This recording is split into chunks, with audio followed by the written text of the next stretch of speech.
That's something too. I think, like, annex this state or get rid of this state, and people are just like fucking casual about it. You're like, I don't think you really understand maybe what that state contributes, and I think that goes for a lot of states. If people are like Florida wants to secede, and everyone's like, well, fucking let them. Be like, you guys got to understand that, like, first of all, no, that's a ridiculous concept that would never occur. Like, just the logistics of that alone. We fought wars to stay together. We're not just going to annex. The other thing too is you really think anybody in that state is really going to say, the majority of that state is going to say, yeah, let's get out of here. Do you know what, like, I don't know if this sounds pro government, but do you know what, like, government, as far as nationwide government, provides you as far as services and funding? Like, you're literally hit by a fucking hurricane every 3 years. I think we talked about this, right? He was like, every Florida 3 gets years. hit by hurricanes every year. Yeah. And there's damage every Correct. single What year. are you going to do, like, when you're supposed to be self-sufficient in your own thing? Like, do you think you could keep yourself together? Well, the other part about that is... That's how people become third world nations, is because they have to survive that kind of shit without federal, like, funding for disaster relief. Or you just become everybody else's bitch. Like, if Florida, if Texas or anything like that dropped off, maybe not Texas, because they would all try to shoot their way out. But, like, if Florida annexed themselves, what's to stop them from being like, okay, well, now Mexico wants Florida, and Florida's like, no, we don't want that. They're like, hey, guess what, bitch? You're cut off from the U.S. Too bad. Yeah. Like, Florida's not going to stand up to anywhere like that. And then you think the U.S. is really going to step in and be like, we just broke up. Yeah. And now you're being like, save us. You said fuck NATO, so NATO's not going to help you out. Yeah. You said fuck America, America's not going to help you out. I love the California argument because I've just kind of accepted, like, Florida or California is probably like 20 years ahead of us in technology and thought process. Like, we do need to start looking at electric shit. We do need to start worrying about putting solar panels and shit like California that. is that sibling that's kind of like, they're kind of hippy dippy a little bit, if that makes sense. But they have, like, and they can have some, like, kind of radical ideas. You know what California is? California was the relative that was talking about, like, Bitcoin, like, at Thanksgiving the year before it, like, blew up. And I'm not "You saying that I fucking don't. idiot." I don't know what fucking cryptocurrency is. I don't believe in it. Like, I don't know. I don't understand enough about it. But it sounds like just made up money. And the fact that it's valued so high, I'm like, how did you just invent? I'm like, that's the greatest scam ever if this actually is a thing. But they have that idea, or they're the first one that showed up with an electric car, and then all of a sudden they were like, gas prices started to go up, and they were like, how much did you pay for that? And he's like, this much. And then you see 3 electric cars at Thanksgiving the next year. So California kind of seems like the one that's kind of weird until they have a good idea, and then you're like, oh, okay, there's some stuff coming out of there. Well, not to mention cutting off California, it's the 4th biggest economy in the world. Yeah. So we're talking country sizes. Yes. And that's just in California. So if you're like, oh, we don't want California in America anymore, let's kick your ass out. Boom, you just lose the 4th biggest economy in the world. And that's on the rankings with the U.S. as well. So we're going to take a hit there. Here's the thing, Texas is the same way. Here's the thing, too, that I don't think is under... And I think this will go actually into the topic today. People don't understand that with the military, that they're like, we're going to have a standing military and everything. Okay, the population of California is pretty big. And if part of the condition of California seceding was that there was mandated military service for certain males and for, like, certain people, they could have as many troops gathered up as our current standing military does. No, because remember we talked about this in a previous episode, that our standing military is not super huge at any given time. That's why it's a rarity if you actually do see a veteran, even though you think you see them all the time, that it's like, oh, you're that lower percentage that is doing that duty. So, like, you've served in a smaller sect of people, like... I don't think that they would be like a warring... I'm not saying that. What I'm saying is this. If they were forced into military action. Yeah. What I'm also saying is that being the 4th largest economy in the world, with militaries, how much of the innovation in military is fueled by private sector businesses? Lockheed Martin. I'm trying to think of some... Lockheed is the only one that really comes, like... what's the one that was... Oh, fucking... Are you talking about military? The military industrial complex, but like weapons designers and builders. So Lockheed was the airplane designer and builds all like the... Yeah. Then you have Halliburton It's Halliburton, right? Halliburton's oil, but they do fucking everything too. There's a couple other like military Ammo companies, yeah, different things like that. that design weapons and everything. But those people are also those are private businesses, which means that someone else can pay for their services as well, which means California having the fourth largest economy, what's to say they don't just outbid for a couple of those? Or what's to say that they don't go into Silicon Valley and like, hey, we need attack drones that can drop fucking anything that you want, and they just fight the battle in the air. Yeah. Like, if we can send out 70,000 attack drones, that's probably going to be more effective than just boots on the ground. I think what I'm trying to say is that's just very short-sighted is when people make those arguments. It's very off the cuff without ever thinking of like the realistic ramifications. And I'm not saying it'd be like California would like rule the world or anything. I'm saying that Well, part of being an American is embracing everything that gets thrown at us, and not to mention, even if they are the weird cousin at Thanksgiving, they're still contributing, like, I want to say for every dollar that they send to the federal government in tax money, they get like 82 cents back. Mm-hmm. So they're providing... They are propping up some other states. A lot of states. Yeah. So... But, I mean, they're doing their part. Even if they are the weird cousin or whatever, they're still providing a very valuable service for a country that needs that.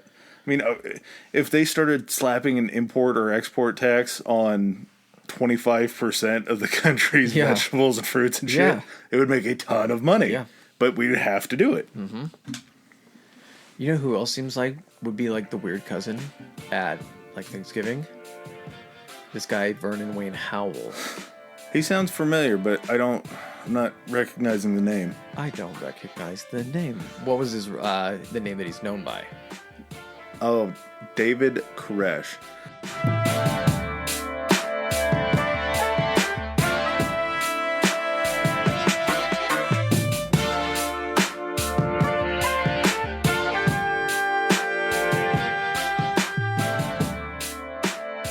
Which I like when a cult leader changes their name because they take on this whole new identity. Mm-hmm. There's a lot of guys that did it. How many people know, though, if you were to go and ask somebody, and they know actually about the Branch Davidians, and they know they've heard the name David Koresh, how many would actually know that that wasn't even his real name? Because I didn't know that wasn't his real name. Really? No, I didn't know that was his. Yeah. A lot of them just hit up aliases. It's like when we did Anton LaVey, and his name was, like, his middle name was Anthony, and that's why he chose Anton, and then what was his real name? It was something horribly embarrassing, wasn't it? Yeah, it wasn't anything good. All right. Well, also, Vernon Wayne Howell, that doesn't have, like, you can't, that's like VWH isn't even. Oh, his was way better. What? Oh, I guess that was his... Because his middle name was Zanzibar. Oh, that's right. What was his real name? Howard Stanton LaVey. Okay. That's right, it was Howie. Howie LaVey. Okay. Vernon, though, was not much better. So I could see why you would change your name. But also, did you read into how the name came about? Mm-hmm. He took David for King David... And then... Which do you think that was also kind of, when he took that name, that was a way to put him, like, in a very, like, identifiable position within the Davidians? They take a lot of the David stories out of the Bible is a lot of what they learn about. Mm-hmm. So it's kind of like an ode to that. I don't think it's necessarily like a David versus Goliath choice that he made. No, I don't think that. What I'm saying, though, is he was so... That's kind of the fascinating thing, is like a lot of people know about Waco. And you learn about the standoff of Waco, and we're going to get into that too, but learning about like LaVey himself, and not just how he grew up, but kind of some of the moves that he made. So he wanted to take over that section of the Branch Davidians. He wanted to be their prophet, their leader. And to do that, I mean, he picked the name David Davidian. I mean, I thought it was a situation where at one point in my life, when I heard the Davidians, I thought they called themselves the Davidians because he was their leader and his name was David. Oh, really? Yeah. Like, if you didn't know about this, and you're like, this guy's name is David Koresh. He's the leader of the Branch Davidians. What does that sound like? It sounds like they just are beholden to him as a prophet. That's what I mean. That never even still like cross my mind. Yeah. So I think that was part of the reason he would take the name David, is because he always had it in his head that he was going to be the leader of this. What do we want to refer to this as? It's a cult. It is. It's a movement technically, but it's a cult. Does anybody in a cult recognize that it's a cult? In a real cult? I guess in the lower positions. If you're in the higher positions in control, you're like, oh yeah, this is a cult. But this one is so weird because David had these things called mighty men, and like one of them, like his right or left hand man, was a lawyer that was a practicing lawyer. So he understood law. He was a Harvard educated man, I want to say. That's what I'm saying is that's how I think it gets lost as a cult, because I understand that this situation was a cult, but this branched off of like an actual recognized religion like Seventh-day Adventists, and then you had this branch off of the Davidians, and then you get this one where it's the branch Davidians. So it's like a division of a division of a division.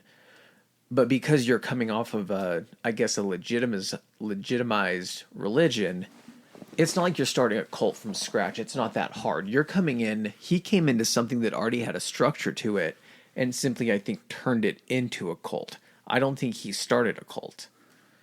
No, he just took a lot of malleable minds and then kind of shaped him to what his way is. I was going to get into it a little later, but we can kind of talk about this before we talk about him. Okay. Because I find it very interesting.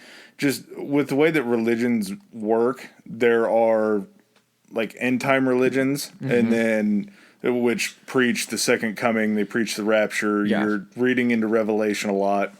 And then there's regular religions, kind of like different sects of Christianity that don't really focus on the second coming. They just focus on like it's the afterlife. There's no end right now. It's just about your life. The end of your life is what you're trying to live.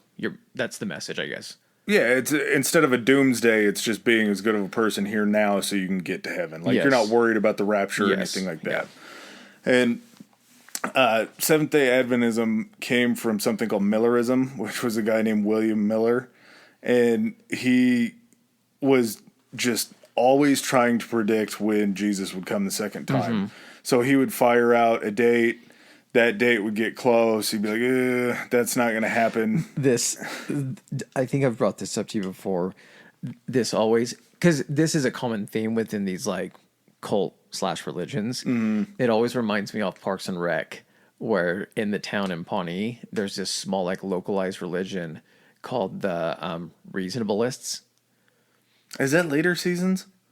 Yeah, it is. It's like season 3 or 4 when they first like come in on it. You got to give Parks and Rec, that show, you got to kind of give the first season a pass because it's finding its footing. And then season 2, I look at season 2 as the start of it, because that's when it finds kind of it's a good show. Yeah, we've watched I think all of them, maybe up to like season 4 or 5. But anyway, these Reasonableists, it's basically a cross of like kind of like L. Ron or Scientology.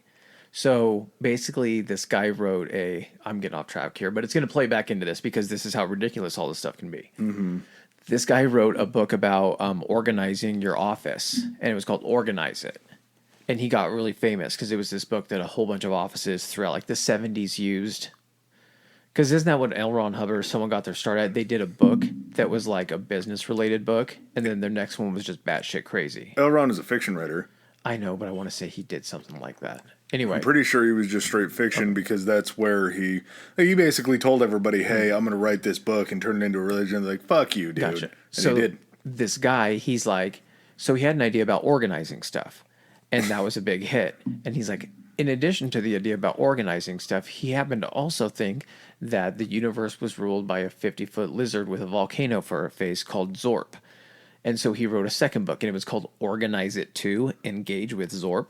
Dude, how do I not remember this? I don't know. It was hilarious. But anyway, in the book, there's a guy that's now like the leader of that movement, and he keeps predicting the end of days when Zorp will come and devour everyone's souls. And so they rent a place in the park where they basically just kind of hang out and just like smoke weed and watch the stars. And they like bring it's called like the nectar of something, and what it really is is it's just like a jungle juice type fucking alcoholic drink. It's just, and they, and so, but when it doesn't happen, they're like, oh, I misread the texts. It's supposed to happen on this date. Can we make another reservation at the park?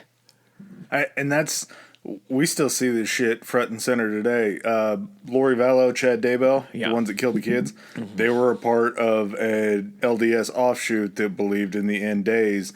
They believed that they were the two shepherds that were supposed to lead the 144,000 into the rapture and make it through to the end. And that was how they were going to start their thing, was in it 144,000 people. That's why they went to a rural area. That's why they were trying to bring everybody in. Like, just the whole thought process behind that is there's such a sliver between religion and cultism that once you jump that small little bit, you're just full blown. Like, there's no cult light. Here's the thing, though. Is a religion a cult that just gets so big that it's not taboo anymore? Religion has redeeming qualities. I don't think cults do. Yes, they do. Cults have redeeming qualities? Just listen. There are probably... Okay, here's the thing. Is if it doesn't have a redeeming... Oh, okay. Yeah, I guess you threw my... God damn it. I thought I was going to go somewhere with this. What I was going to say is... You were about to blow my mind. What I was going to say is something wouldn't have the ability to get big enough if it didn't adopt some redeeming quality. So I'm saying what could start out as a cult technically, that could grow. And if that got big enough... maybe that people would find redeeming qualities within it. Like, what was the thing with, you would consider it a cult, the thing with the guy up in Oregon that they had the Netflix documentary on? That was Schwarmy what was his name? Oh, you're talking about Hare Krishnas. Not Hare Krishnas. It was, Jesus, what was this thing called? There was an entire Netflix show on it. It was a while ago. That was old Netflix, I want to say. That was like when they first started dipping their toes into real documentaries. No, this thing was more recent. It was like 5 or 6 years ago. You're talking about they lived up in a little convent up in Oregon. But they turned it into like a city, and then they took over they came down into the town and tried to take over the town. What was that called? Cult in Oregon. I want to say they were Hare Krishnas. It wasn't Hare Krishnas. We'll go into Hare Krishnas. Rajni Puram? Yeah. That's not Hare Krishnas. I want to say that was... Rajneesh was the religious leader. That's right. Yeah, they had that big, huge village, and okay, anyway. But yeah, I guess what I'm getting at is maybe because if you look at religions, they do have redeeming qualities, but they also do require you to exhibit cult-like behaviors. Like, you got to take the bad with the good. Your whole balancing act. Christianity has its entire history with bloodshed and fighting in the name of God and killing other people because they believed in other gods. But the thing is they had so much staying power that they were able to morph into something more palatable. People over time forgot about all that shitty stuff that they did in the name of God. And now because they donate and they build churches and they have this beautiful message and all this kind of stuff, all of that's forgiven. If a cult gets longevity or gets far enough down the line and gets big enough, I think that that's going to be from a business standpoint, because that's what religion kind of comes down to. People are trying to get as many followers. It's the same thing, a business model. Mm-hmm. A cult is only going to get bigger at a certain point if they have a more positive message that reaches out to more people, a broader message that brings people in to make them bigger and more profitable. So cults normally get snuffed out at the cult phase of it, because what happened in this scenario and how many cults end up getting snuffed out by like government intervention. I'm not saying that they shouldn't, because this shit is crazy. What I'm just saying is that I think that, really thinking about it, every religion has started off as a small offshoot that could be considered a cult by the larger dominant religion of the time. You think Christianity was originally, when it first started in that small group, it was probably recognized as a cult, because they all followed this one guy. And he was known to do some crazy shit apparently at the time. When you start looking at it that way, I can see how you would kind of picture it as kind of one and the same. Like the Venn diagram, there's a big overlapping in the center. The biggest part about something being a cult over religion is the actual physical hold that cult has on you. Because if you just stop going to Catholic Church, you're going to get maybe like 1 or 2 calls. Yes. And they're going to be like, hey, where are you? You're like, not really into it. Correct, but I think initially a lot of religions start out like that. And then they branch out to become more casual. You don't think that you were just like able to leave the church? You would probably be persecuted if you left the church, Yeah, but I think you'd be a lot able of to these leave the people that church. helped start it were so invested that they just lived that. That was their life. Imagine if that was just your job. Like a lot of people that followed, I think, like, you know, Jesus around, because I'm sure he was at some point a real person. I believe that. Yeah. But there were a group of people that followed him around and that they just slept and ate and breathed Jesus. And that was their job. They were devoted to him. Exactly. I think there were casual Jesus followers, though, where it's like, oh, he's in town, I'll go see him talk, but I'm not going to follow him anywhere. Correct. And so with this one starting out, so how did that guy end up starting the Seventh-day Adventists? Like, where did he get that? Sorry, I'm getting back into the actual topic. Yeah, so back into it. William Miller had something. He said basically that Jesus was going to come 1843, 1844. He kept fucking up. He was wrong. Then October 22nd, 1844, he's like, this is it. Jesus is going to fucking be here. I bet my life on it. Yep. The whole group got together, and I want to say there was like 100,000 of them, like a fairly large that size. Many? Yeah, he had a decent following. How did he... Okay, so what was his... Obviously, he's not going to gain followers at all, regardless of the amount, if he doesn't have like a message. So what's his whole spiel? What's his gimmick? Preparation for the second coming.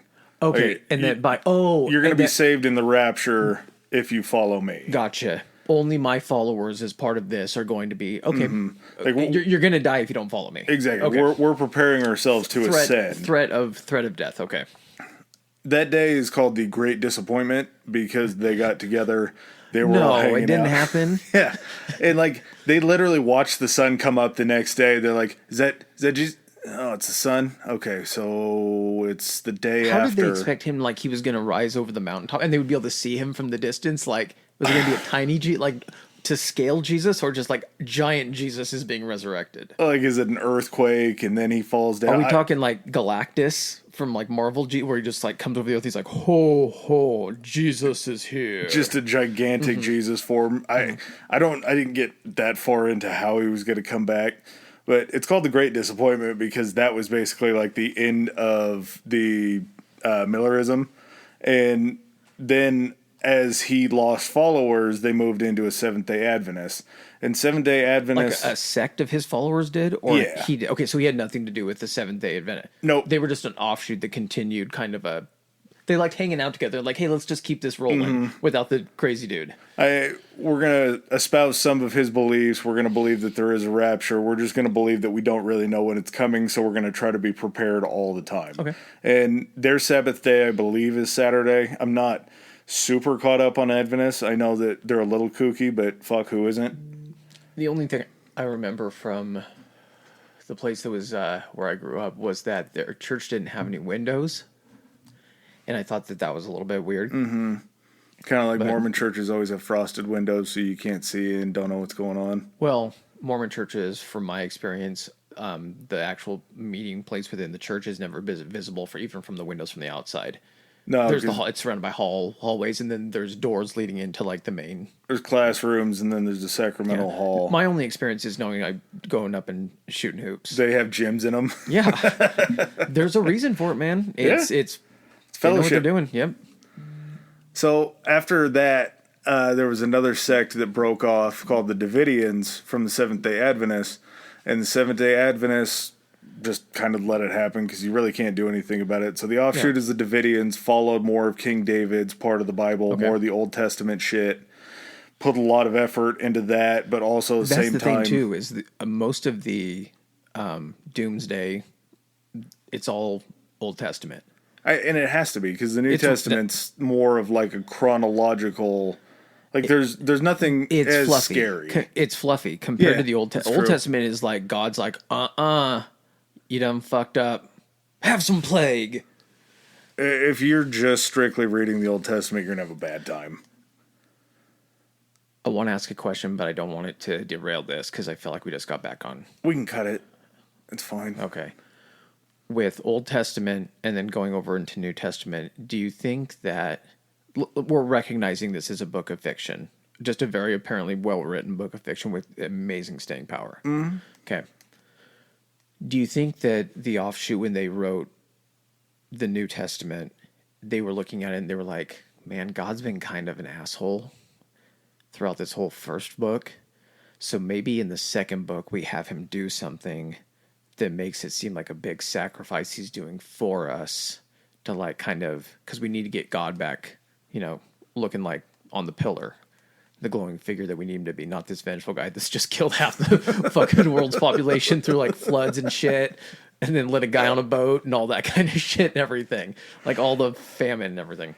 He's turning villages into pillars of sand. At the end of the Old Testament, man, he kind of salt. sounds like a bad guy. I'm just saying, but He needed a comeback story in the New Testament. so they were like, what he's going to do is he's going to send his only son down here to die for all of our sins, all the bad shit that we do.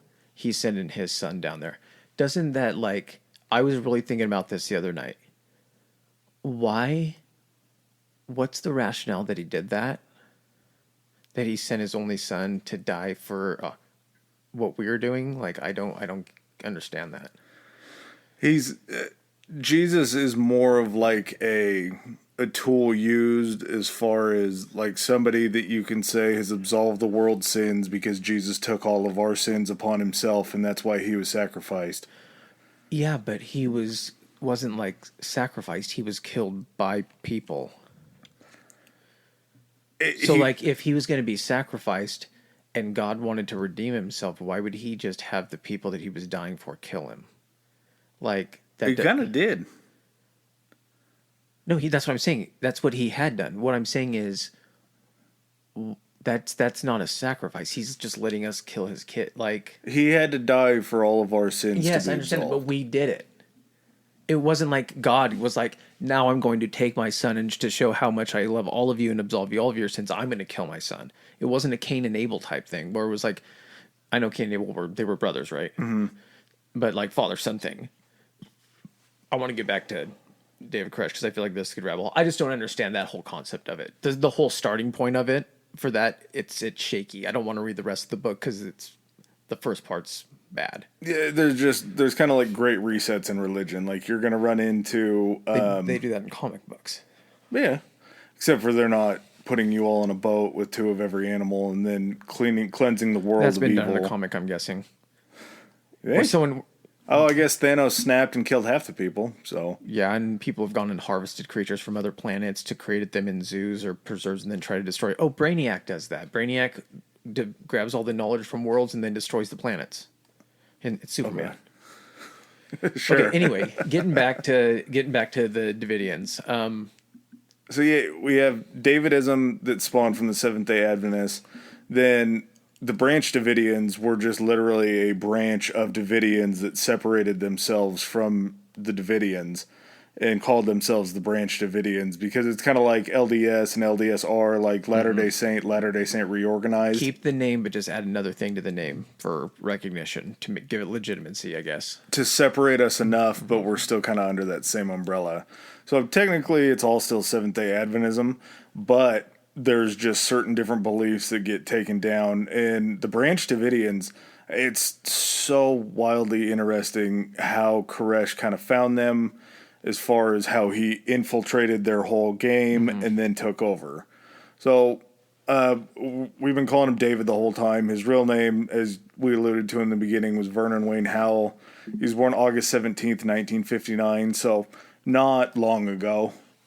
I have a feeling that had he not died the way that he died, he'd probably still be alive today. Yeah, probably. He'd probably be old, but he'd be fairly... He'd still be with it.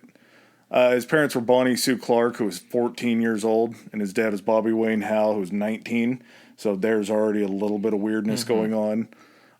Luckily, Bobby got infatuated with another teenager and took off before Vern was born. Then he gets abandoned by his mom at 4, which can't be great. He gets left with his aunt, and his mom goes, and she ends up kind of marrying an abusive ex-con that wasn't real good for her. Comes back into his life when he was 7, and she kind of always still plays a little bit of a role in his life, but kind of like from the outside. And I think it probably could be because of the abandonment kind of in the beginning. Like, he has a tough time trusting her enough to really be somebody that he leans on. So he's always kind of searching for a little bit of a mother figure, but he also got left so young that it's kind of like he knows how to use older people, but he has an infatuation with younger people. Okay. Which Well,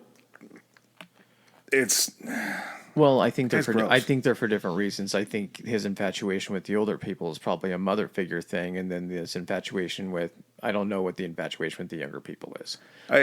I think it was because in going through his life, like, he dropped out of school in high school. He was dyslexic, so he always kind of felt like he was on the outside. Like, he got pulled out of his classes and then put in special classes, Yeah. so he was separated from his peers even more. On top of that, he was a religious nut kind of from an earlier age. Yeah, I think one of the things that his mom would tell him is, being in the special classes and everything, that kind of hit him because he got bullied for that. And his mom would tell him that, it's not an issue. You're just special. You have other gifts. And so I think part of that is he felt like his other gifts were spiritual type gifts. And that's why he saw religion as a safe place, which I think a lot of people do. And I like looking at this. I'm not saying any of this. You have to get down to who the person is, like, kind of psychologically, I think. And I think that's kind of the cool thing about this, is just trying to figure out how he becomes this guy that we're all going to know about from, like, how he developed. So I think part of it was that he found religion as a safe place, and he almost found answers. He found like a North Star he could kind of aim toward. And yeah, he memorized scripture. He would preach, schoolmates to schoolmates, which that sounds weird in itself, right? Like standing up during class and like, He or would during be recess, out of recess getting these guys' attention and trying to do it, which that person's always going to be weird. Just because you're young and it's not really like a social thing that you do as a kid, trying to preach religion to other kids. I don't know. At any point in our country, was that ever a normal thing? Like, you're like at recess and you're all playing and you see like literally 3 kids huddled around and one of them just like preaching, standing on top of a plastic milk crate and he's talking about Jesus. That just Jesus, why don't they just fucking play tag or something? That's going to push you away. That's going to kind of alienate you. So I think his need to want that kind of relationship and then like his fanaticism really kind of fought each other, because he wasn't. Later on in his life, he tends towards kids real hard. And I want to say it's because he never grew out of the social understanding of, like, just because you didn't get a crack at it now, like, as you get older and you make adult friends, that'll be okay. You always kind of are looking for that. He had this weird thing where, and I'm saying weird, not like weird, ha ha ha, like weird. I'm saying like fucking weird, where I don't think at a certain point he, like the, maybe because when he was a teenager and growing up, he didn't have like girlfriends or things like that, or he felt like, because I know that he ended up, like, when he was 19, he knocked up a 15-year-old who terminated the pregnancy. The first one, yeah. The first one. What I'm saying is I don't think he ever got out of that phase where his proclivities sexually evolved with he was socially stunted at a younger age. Yeah, like, he was attracted to that. It never, like, matured past that fucking... So, like, as he became an adult, he still fucking somehow thought that was okay. Well, and he really kind of blended that into his beliefs, because the 15-year-old that he got pregnant, he didn't believe really in sex outside of marriage, obviously being a religious person. Then once it did happen, he was really guilt-stricken by it. He was really torn down by it, ends up finding out that she's pregnant. before he can really have a say at it, she's like, I took care of it, which I don't know how that worked back then, but I'm probably pretty sure it was easier. I took care of it. They end up getting together, and he moves into her parents' house with her. Mm-hmm. And he doesn't believe that premarital sex is bad anymore, but he refuses to use... He had an awakening in like that fucking like 2-month span. He's like, oh, this feels good. Yeah. And I didn't get smited by God. Yeah. So in his belief that premarital sex is okay. That's a hard pivot. Yeah. Real quick. Like you wake up, you're like, wait, I didn't get punished for this. Maybe it's okay. What do you mean you're okay with it? You said you weren't. That was 2 months ago, man. Come on. I'm a different person now. This is me now. I've grown. But he wouldn't use protection. Like he wouldn't use contraceptives. He didn't believe in contraceptives by religious standards. He was a man of principle, and he knew where to draw the line. He's like, I wasn't... 2 months later, he might have been okay with contraceptives. I don't know. I finally found something that makes my dick feel good. Why would I want to put something over it that numbs it? Yeah. You've let me have steak. I'm not going to go back to eating hot dogs.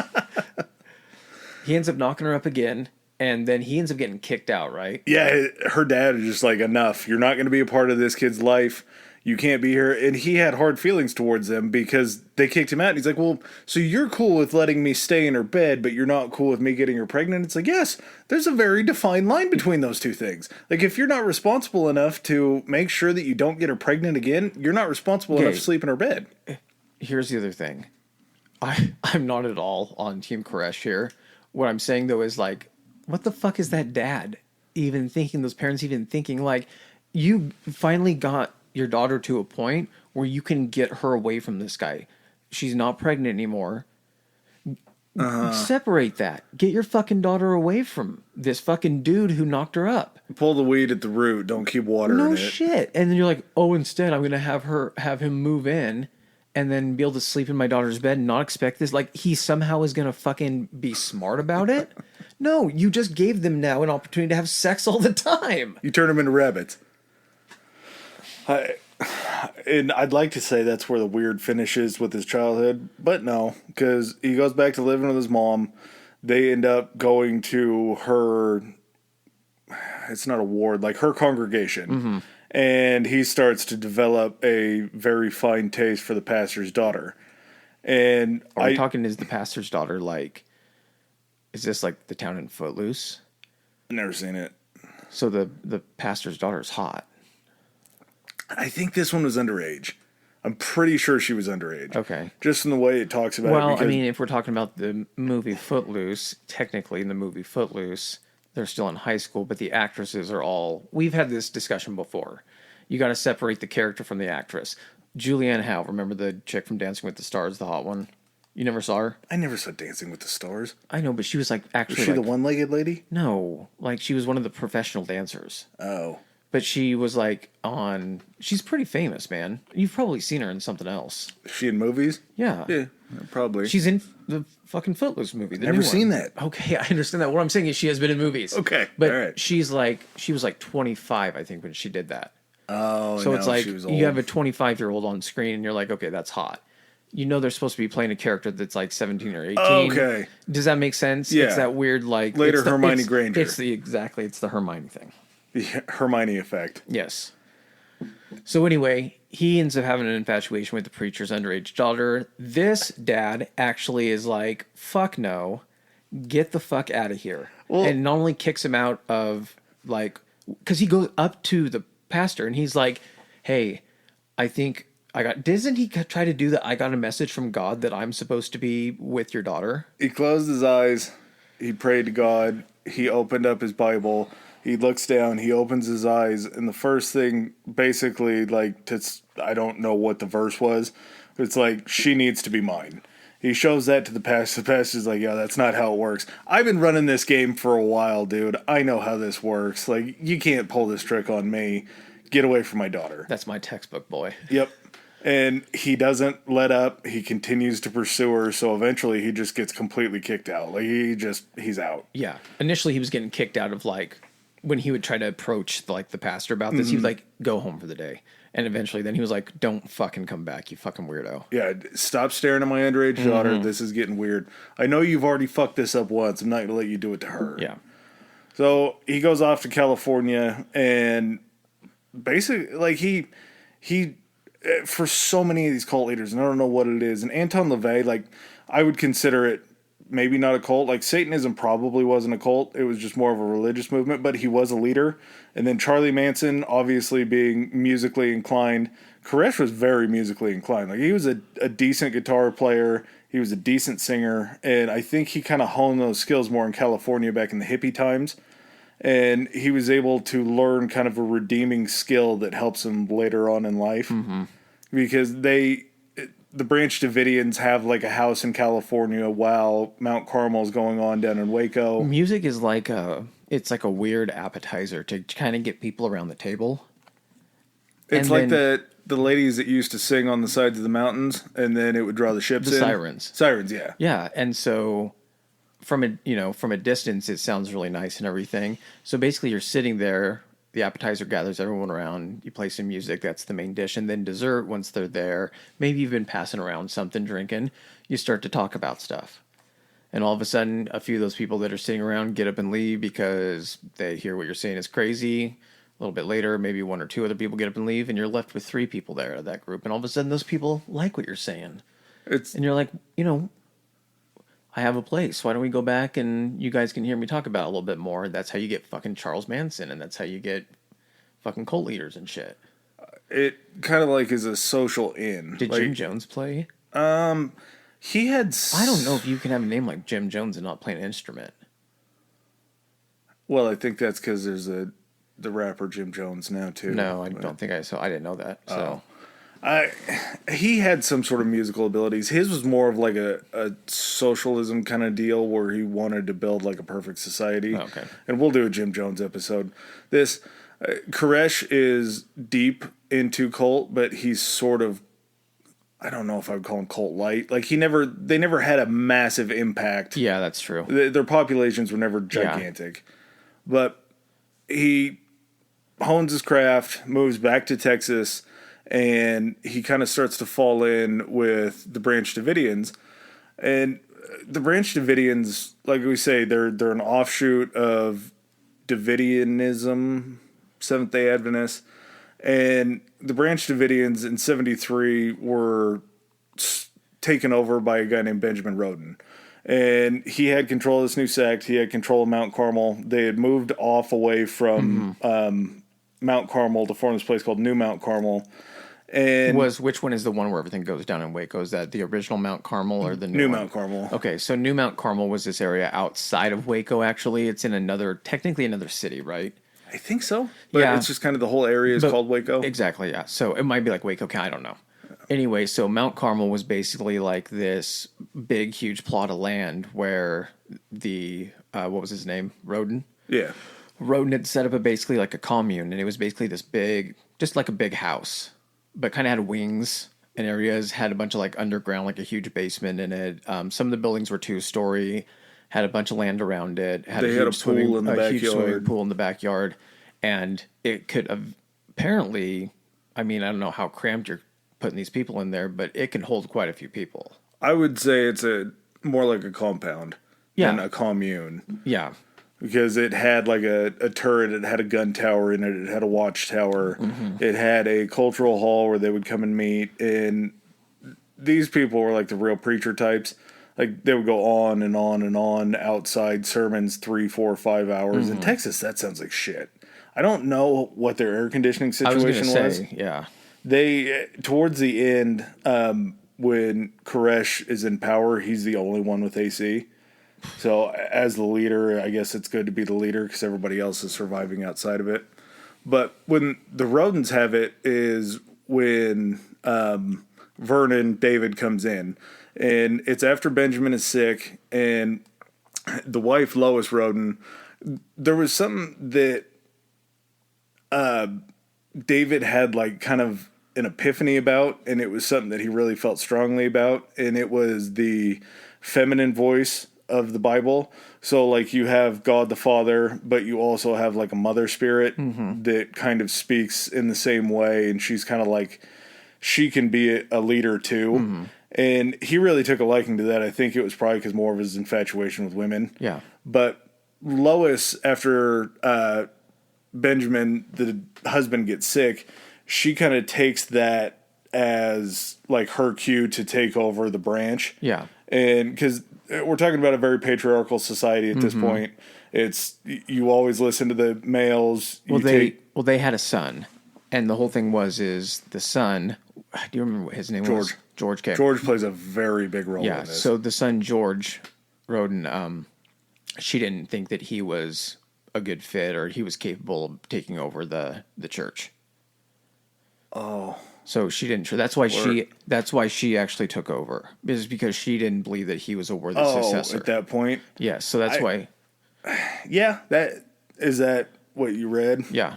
I just always felt like it was her chance at the power grab because she had been living under this patriarchal society with her husband for so long. No, because as soon as what ended up happening is, so I'm just going to keep calling him. It's hard to go between Vernon and David because they're the same guy. So I'm just gonna. He takes on the name David at some point when he first starts getting in with the Branch Davidians. It's later on. Is it later? Okay, we'll just call it David till we get up to that point. So David ends up moving into Waco, and he says he has this vision where he himself is not like the prophet to help survive end of days or whatnot, but he believes that he has a role to play in that, and he goes to Lois, who at this point is now in control, and he's kind of come around and ingratiated himself, I think, with this. He's living at Mount Carmel, isn't he? Yeah, and really kind of before he gets his epiphany, which we'll talk about that because it seems kind of odd, he just basically fell for everything that she was saying and came to her. He's like, I want to be your right-hand man. I want to follow you around. I want to... I don't know if he necessarily fell for it. I think... They were in a sexual relationship. I understand that. But what I'm saying is that I don't think that it was necessarily not his plan to do that. I think he saw his path as that was part of his path to get into control. I don't think it was just like she saw him and was like, that works out, that's too clean. He just happens to get hooked up with this branch and the woman in power just happens to groom him and like take it. No, that's part of his plan, man. You think? Yes. Because the way that I took it and the way that I've always kind of felt about it was he believed that they were going to usher in the second coming, so they needed to create the leader. Correct. But he had that vision, and he used that as part of his fuel to seduce her and to get in good with her. Maybe this is where we diverge, because everything that I've seen was he wanted to procreate with her to create the son that carries on into the second coming. Correct, but he also saw it as his way to be the leader of this church. Well, there was scriptural doctrine that he had that he believed, because I want to say it wasn't Abraham, but it was a religious figure who had a child when they were 99, and the male was 99, the woman was like 80. So he believed that was his role in the relationship, was he would be, even though the age difference was so off, he believed that Lois could still bear the son that would basically be the person to usher in the second coming. I'm just saying it wasn't like, it might have been a combination. She might have thought she was doing it to him. He might have thought he was doing it to her. But I firmly believe, and we can disagree on that because it's not going to affect what happens. No. But I think that his plan was to also, he saw that she was not letting her son take over, and she probably confided in him throughout their relationship that was the case. And he saw that he had an opening to get in there and lead and have this following. Yeah, it absolutely could be that way. Look at what he did when he took over. It wasn't just like he found himself in this and then all of a sudden took all this power. He had a plan for this. He wanted this. Well, his plan to me has always kind of seemed like it was sort of separate, and then it, like, the past diverged. Do you feel like he fell into the plan? He just fell into the fortunate, like, not that he got lucky, but like he had this plan, but he didn't, like, what am I trying to say? Part of it happened by chance or just out of his good luck? There's something about cult leaders where they get to a certain point and they get to a certain, like, standing in a group, And once they get to that standing, they try to start feeling out like how deep their powers are. And Lois, as she's getting older, kind of steps away from the pulpit and starts letting David take over to give the sermons and everything like that. So he's starting to gain that kind of a strong foothold that he's got Lois's go ahead. And then he has this defining moment where she was 14 years old. Her name was, where is it?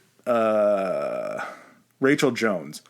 And the Jones family were followers in the branch Davidians underneath Lois, but they obviously took a liking to David. David goes to him and says, I had this vision. Your daughter and I need to marry. Once we marry, then we'll be able to usher in the second coming. She'll have my children. I need a tribe of children that will be, I think it was 22 that he said, which he ended up blowing past that number. But he basically said, this is what I need. I need your 14-year-old daughter. We need to reproduce. And the family was like, okay. Because in Texas, like the age of consent, you had to be, I think it was like 18 without permission or maybe 16. But at 14, you could still get permission from the parents to marry. I'm going to tell you right now, man, I don't think that these are the type of people being in this situation and agreeing to it, that the law is going to be the thing that stops them.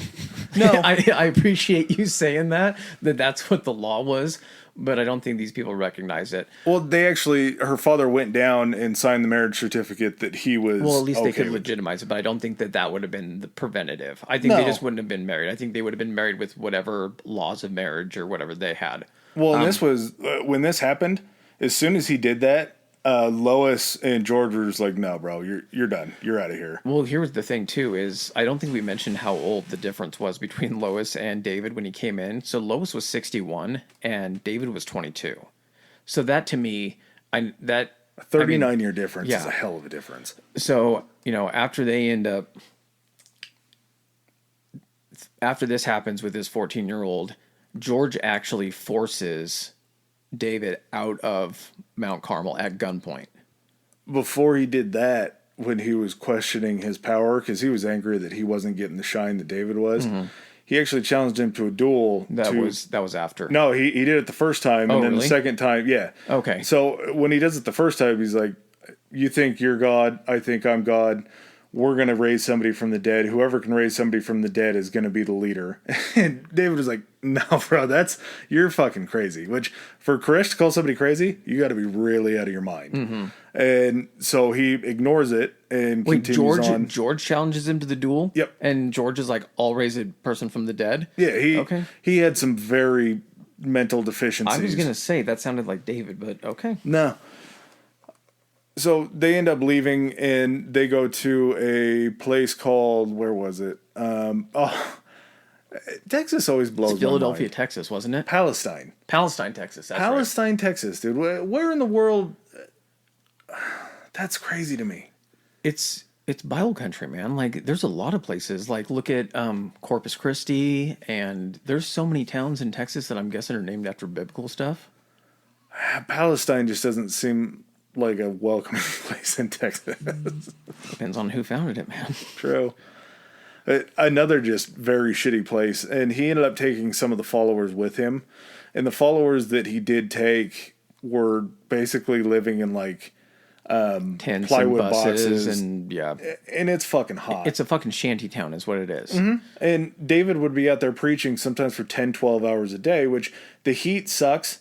But Texas in the cold at night is pretty fucking unbearable because it's just barren. And then David's got to be out there making the rounds, through his congregation, because then in 86 he marries another 14-year-old, so he's got two 14-year-olds. Oh, and a 12-year-old. And a 12-year-old. So not sure exactly how those conversations went, but I'm guessing that one of those did not get signed. 12-year-old. Yeah, this is my whole point, is I don't think this shit would have stopped him. No. So what ends up happening after this is Lois dies and George fully takes over at Mount Carmel. So his numbers start to kind of dwindle. People start to migrate towards David because they were somebody that they knew was a direct connection to Lois in that way. And also maybe for the simple fact that to some degree, maybe Lois did recognize that George didn't have... Man, you can't be a leader if you're not charismatic. No. And I'm not saying charismatic. There's levels charisma is a spectrum, man. You can be evil, charismatic Hitler. Mm-hmm. You can be great, charismatic. I don't know anyone to use for that example because Matt Damon. Oh, Matthew McConaughey. Very Ryan Reynolds. Yep. Rob McElhenney. Absolutely. All those guys. The Rock. Okay, there we go. There's our spectrum. All those guys in Hitler and The Rock. Yeah. So George, she probably recognized that some of George's deficiencies were just that lack of charisma and being able to hold a congregation together. That's why some people can't be preachers. You got to be able to there and be able to talk and be convincing and be, eloquent. Be personable too. Yeah, exactly. So that's also if you still have David that is still within the area and you have people leaving Mount Carmel because they don't like what message George is sending, they have a natural place to go. And don't they end up... This is where the second duel of resurrecting bodies or something like that comes in. So a body gets dug up or something like that from the cemetery out at Mount Carmel. They have their own cemetery. I don't know if it was their cemetery or if it was just a random cemetery. It was an 84-year-old lady that had been dead for like a number of years, like 10, 15 years. But George is the one that does it, right? Yeah, he goes and digs her body up, and then he brings her back to Mount Carmel. He brings it into the cultural hall, sets it up, goes and talks to David. He's like, hey, got a dead person. Because he realized at this point that David's stealing his followers, and he's like, if I don't take out Koresh and kind of reestablish myself as the power, the one true leader, I'm going to end up losing everything. There has to be a grand gesture for me to show these people. And David does what smart people do.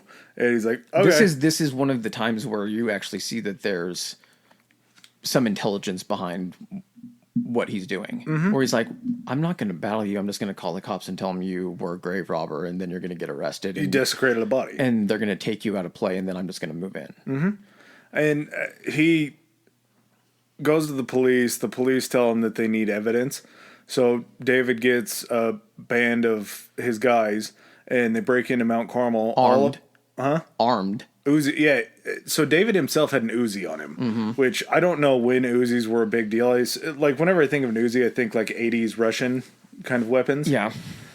Or like... Air Force One, sneaking on the plane. Small. Yep. The Yakuza. Yep. Uzis, that kind of thing. They all had submachine guns when they broke onto the compound. There was a firefight that broke out. George ended up getting hit and wounded, but then he ran away. They, of course, all get arrested. Everybody goes to trial. They all get acquitted somehow, and I'm going to assume that the acquittal is just because it's Texas. I don't know. And Texas is just like, yeah, you guys figure it out yourselves. Like, we're not going to intervene on this. It was an OK Corral situation. Like, did you make yourself known that you had weapons? Like, we yelled, we have guns. He's like, all right. It was just a mutual combat rule. Yep. And during this, when David gets on the stand, he fully breaks down and cries. Like he becomes a human, and all of his followers see these human qualities. One of his wives at this point, he doesn't become a human. He exhibits a moment of human-like behavior. Yes, there you go.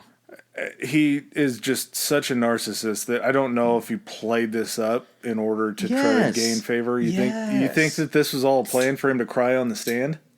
I think. Given he's an opportunist, man. Like, he went in to try to use the police to take out his rival. I don't think you're giving him enough credit for his intelligence. And I'm saying that in kind of a somber way of saying, like, it's unfortunate this guy was this intelligent because this is what led to everything. But I think if he saw an opportunity, he took it. And I think that he had this planned. His emotional intelligence was higher than his actual intelligence, because when we get into the raid, he just gets dumber and dumber and dumber.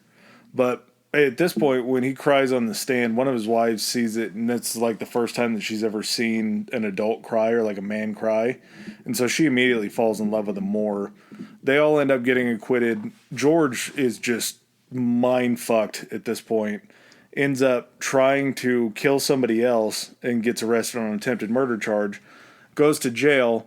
Mount Carmel's taxes start building up. I think they might have owed some from before, too. I think there were some back taxes as well. But David saves up enough money. He pays the banknote on the taxes and immediately moves into Mount Carmel. Yep. And George ends up... That's why I'm saying he planned. Like, that, for someone to have all of this just fall into place like this, I'm not saying he planned to have George attempt to murder someone else, but the way that he set this up, there was definitely some planning behind it. It was George getting arrested again was kind of the happy accident. It was kind of like he was going to long play it, and then George might have sped up the process. That's exactly a what little it bit. was. He knew that George wouldn't be able to, like, because if anything, even if George didn't go to jail, he wasn't being able to pay taxes probably. And the more Dwindling followers numbers, it was just a time exactly. game. Yep, he just had to wait him out. So George ends up just like David follows him around for the rest of his life, basically in his mind, and he ends up killing his roommate and goes to prison. And before they send him to prison, obviously he goes to trial. They find him mentally unfit. He spends the rest of his night in a nut house, or the rest of his life in a nut house. Thankfully for him, he outlives David, so maybe there's a win there for him. I hope that maybe that was like he was living in a mental institution, but at least he maybe outlived I don't David. think that he would consider that a win. Okay, before we go any further, I do have to go to the bathroom. Okay. All right. All right, while we take a break from class and take care of some business, you can also take care of some business. If you don't follow us on Instagram or Twitter already, our Instagram handle is Historically High Pod. That's Historically High POD. And our Twitter is Historically High. That's Historically HI. All right, and back to our show. All right, so getting back at it. So this is the point, once he takes over Mount Carmel, this is when he actually changes his name to David Koresh. Excuse me just a sec. Adam had to get a little something on his tummy. Turns out recording early and drinking early are two tough things. It makes a good day. Yeah, luckily the marijuana is helping even things out. But he changes his name to David Koresh. Like we talked about earlier, he took the name David from King David. He takes Koresh from, I want to say it was So Koresh is the biblical name of Cyrus the Great, a Persian king who is named the Messiah for freeing the Jews during the Babylonian captivity. And then the first name David, of course, symbolizes the lineage directly to the biblical King David. So very strategic. fairly self-important in name. how he chose his name. He gives himself a lot of credit by naming himself David Koresh. In that process, he also comes up with something that he calls the New Light Revelation. Well, here's the thing, too. So for those that don't know, so King David, the legend is that that's who the new Messiah would descend from, is in that line of King David. So he was basically putting himself in line to say, hey, it could be me. If it's not me, I need to make a lot of people in my line to make sure that one of these... Can you imagine if that's your justification for trying to like talk to these families and be like, well, I gotta have sex with your underage daughter because, you know, if the Messiah isn't me, then the Messiah could be the child that I make with your daughter. Like you could be the family of the Messiah. Like what do you? I'm trying to put my mind or myself into that mindset of like where are you as a parent and as an adult that you hear this and it somehow makes sense. I don't have that part of me, I guess. No, I don't think it's... I've said this multiple times about other things, but like Tom Brady, I'll never be devoted to anything and love anything as much as Tom Brady loves football. Yeah. And I've made my peace with that. I'll never be as deeply ingrained in something and believe in something to just go ahead and toss away all my values as these people were. And I'm sure when you're dealing with a situation where you're talking about like the second coming and end times and Revelation and all that good stuff, that it scares you enough to know that you're willing to hedge your bets. It's kind of like sunk cost, basically. Okay. It's like a sunk cost analysis. You've put so many eggs into this basket that you almost have to see it through, because coming out of this situation, there's nothing for you also on the outside. You're going to be so much worse off trying to come out of it because you've been gone for so long that you almost have to try to see it through and be like, this sounds crazy to me, but I've already come this far. I might as well finish. And you're so immersed in it all the time. Like mass immersion has got to be something that cults, and it is something that cults use, you know, to a T, is basically you just don't really give the people that are following you a break to think about anything else. Everything is centered around what's good for the commune or what's good for the religion or what's good for, you know, David himself. And so by keeping people focused on this, you don't allow outside distraction in to let them know, hey, there's other options, or you don't really give them an opportunity to look for answers or questions, I guess, to the answers you're giving them. They just have to take what you're saying as gospel. And he figured it out. Ted's in the way there. He figured it out that after he comes up with this New Light Revelation. So the New Light Revelation was something that I'm sure he had concocted way before this. And he calls everybody over. They're having basically like a sermon. During the sermon, he plays up the act. He kind of stops for a second. He looks up at God. Everybody's like, oh, what's he doing? And he proclaims that God just spoke to him and told him that in order to grow the tribe, basically, he needed to annul every single marriage and separate every single husband and wife from each other and separate the children. And that all of his male members were no longer allowed to have sex because that was like a sin of the flesh. Mm-hmm. But he was allowed to have sex with any of their former wives in order to procreate, to grow the population, because his lineage was the lineage that needed to continue on. Yeah, of course. He's from the line of David. He's going to birth the Messiah. Like, step aside, you cuck. I got to plow your wife to try to make our next Lord and Savior. You want to continue to make halflings, or you want the real deal? And in doing that, he also separated their living quarters. The only time that they were allowed to ever be around each other was during Bible study. So keeping those two separate, they have such a tougher time being able to talk in private about things like that you would talk with your mate about. Because if you're talking to your mate like at night before bed about something and you can kind of bounce ideas off of each other, the separation of males and females stops that. So if you do have any doubt in your mind, or if you have any questions about like this New Light Revelation, anything like that, you don't have your partner to bounce that off of to try to be like, hey, does this shit sound crazy to you? Because it kind of sounds That's crazy exactly to me. what it is. It's separation of any independent thought or any type of situation that you can bounce ideas off that might be questionable ideas, or ideas questioning the teachings. That's what I'm saying. He's not a stupid person. Despite the dyslexia, I think that's why he was, it wasn't that he was put in these special classes as a kid. It's because back then they didn't understand what dyslexia really was. They weren't equipped to handle and just understand, oh, you just mixed your letters up sometimes. We talked about this before. I can't remember which episode it was in, but you were talking about how these days you don't even really hear too much about dyslexia outside of maybe just talking about a kid or something. Because if you have it as an adult, your mind has learned to compensate for you to recognize words. It's like those people. Have you seen those people? I think I do this to a degree, where when you're reading, you can read faster because you look at the first 2 or 3 letters of the word, and you can tell based on what the previous words were what that word is. People that have learned like how to skim or kind of predict. Kind of. Exactly. It's like predictive. It's not predictive text because that's when you type out something. But basically, it's a reading version of predictive text. And so you can gather information like that. I think he's been in this life so much, and he knows at this point psychologically what he's able to get away with, that there's no one been, up to this point, there's no one really that's questioned him or challenged him aside from George. And even when he left, he wasn't leaving on his own. He brought followers with him, which in his mind was just a way of saying, oh, I am right. These people are coming with me. I didn't lose. I just haven't gained everybody yet. Exactly. I haven't sold everybody on what I'm selling. And so now that people don't have an option now. It's just him.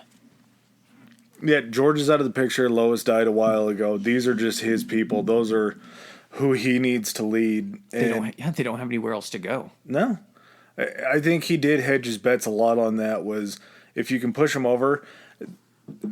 When we talk about the siege, I'll kind of get into where I think that maybe his hubris was outweighed his intelligence. But so he goes into this whole New Light doctrine. He already has 8 wives.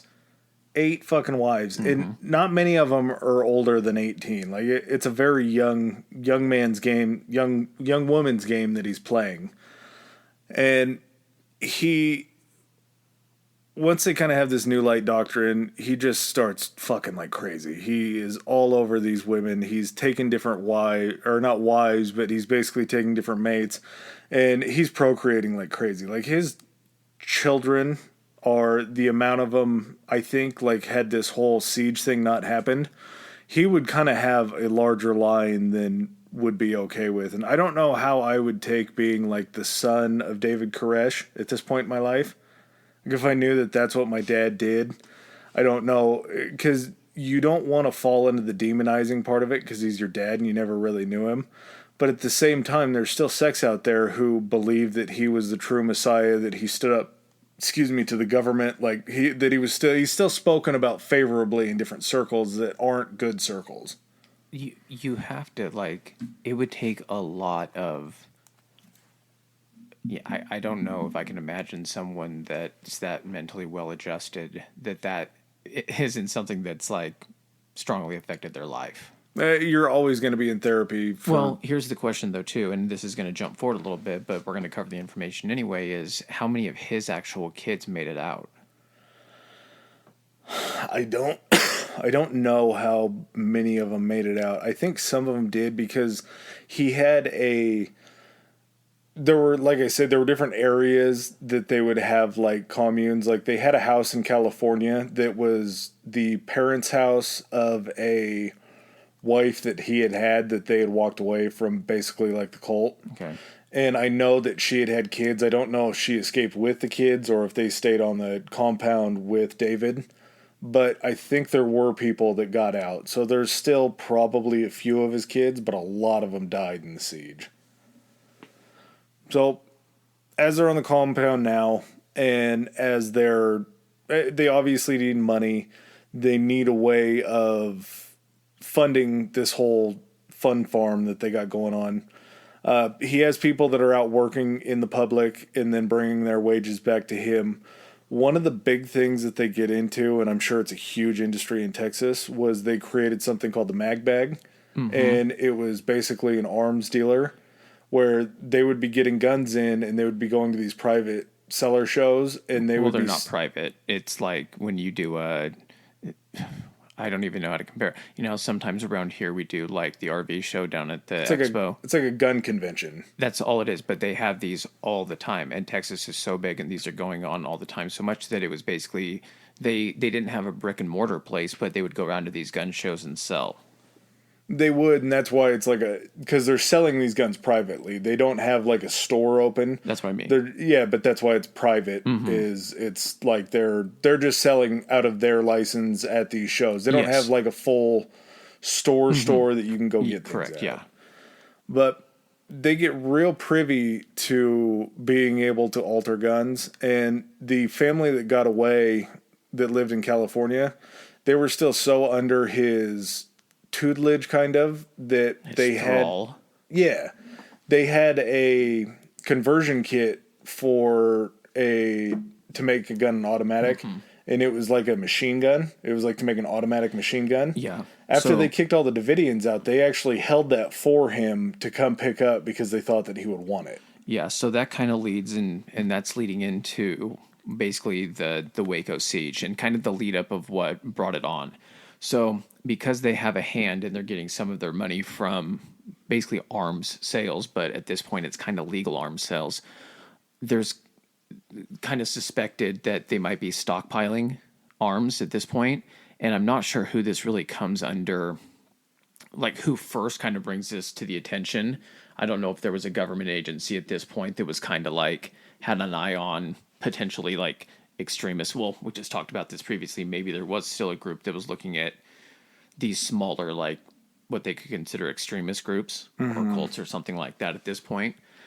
But it drew the attention of the, I don't know if local law enforcement was ever really aware of it, but they started bringing in like grenade casings through like FedEx in the mail. You know how they first got picked up on the radar. So essentially a box broke open and a FedEx driver, the box that broke open that was being delivered up to Mount Carmel was full of grenade casings. It was a UPS guy. It had semi-automatic rifles in it and had grenade casings. It was, I don't know if it was the actual rifles themselves, but what I know it was is the whole reason that it drew so much attention once the ATF, which is the alcohol,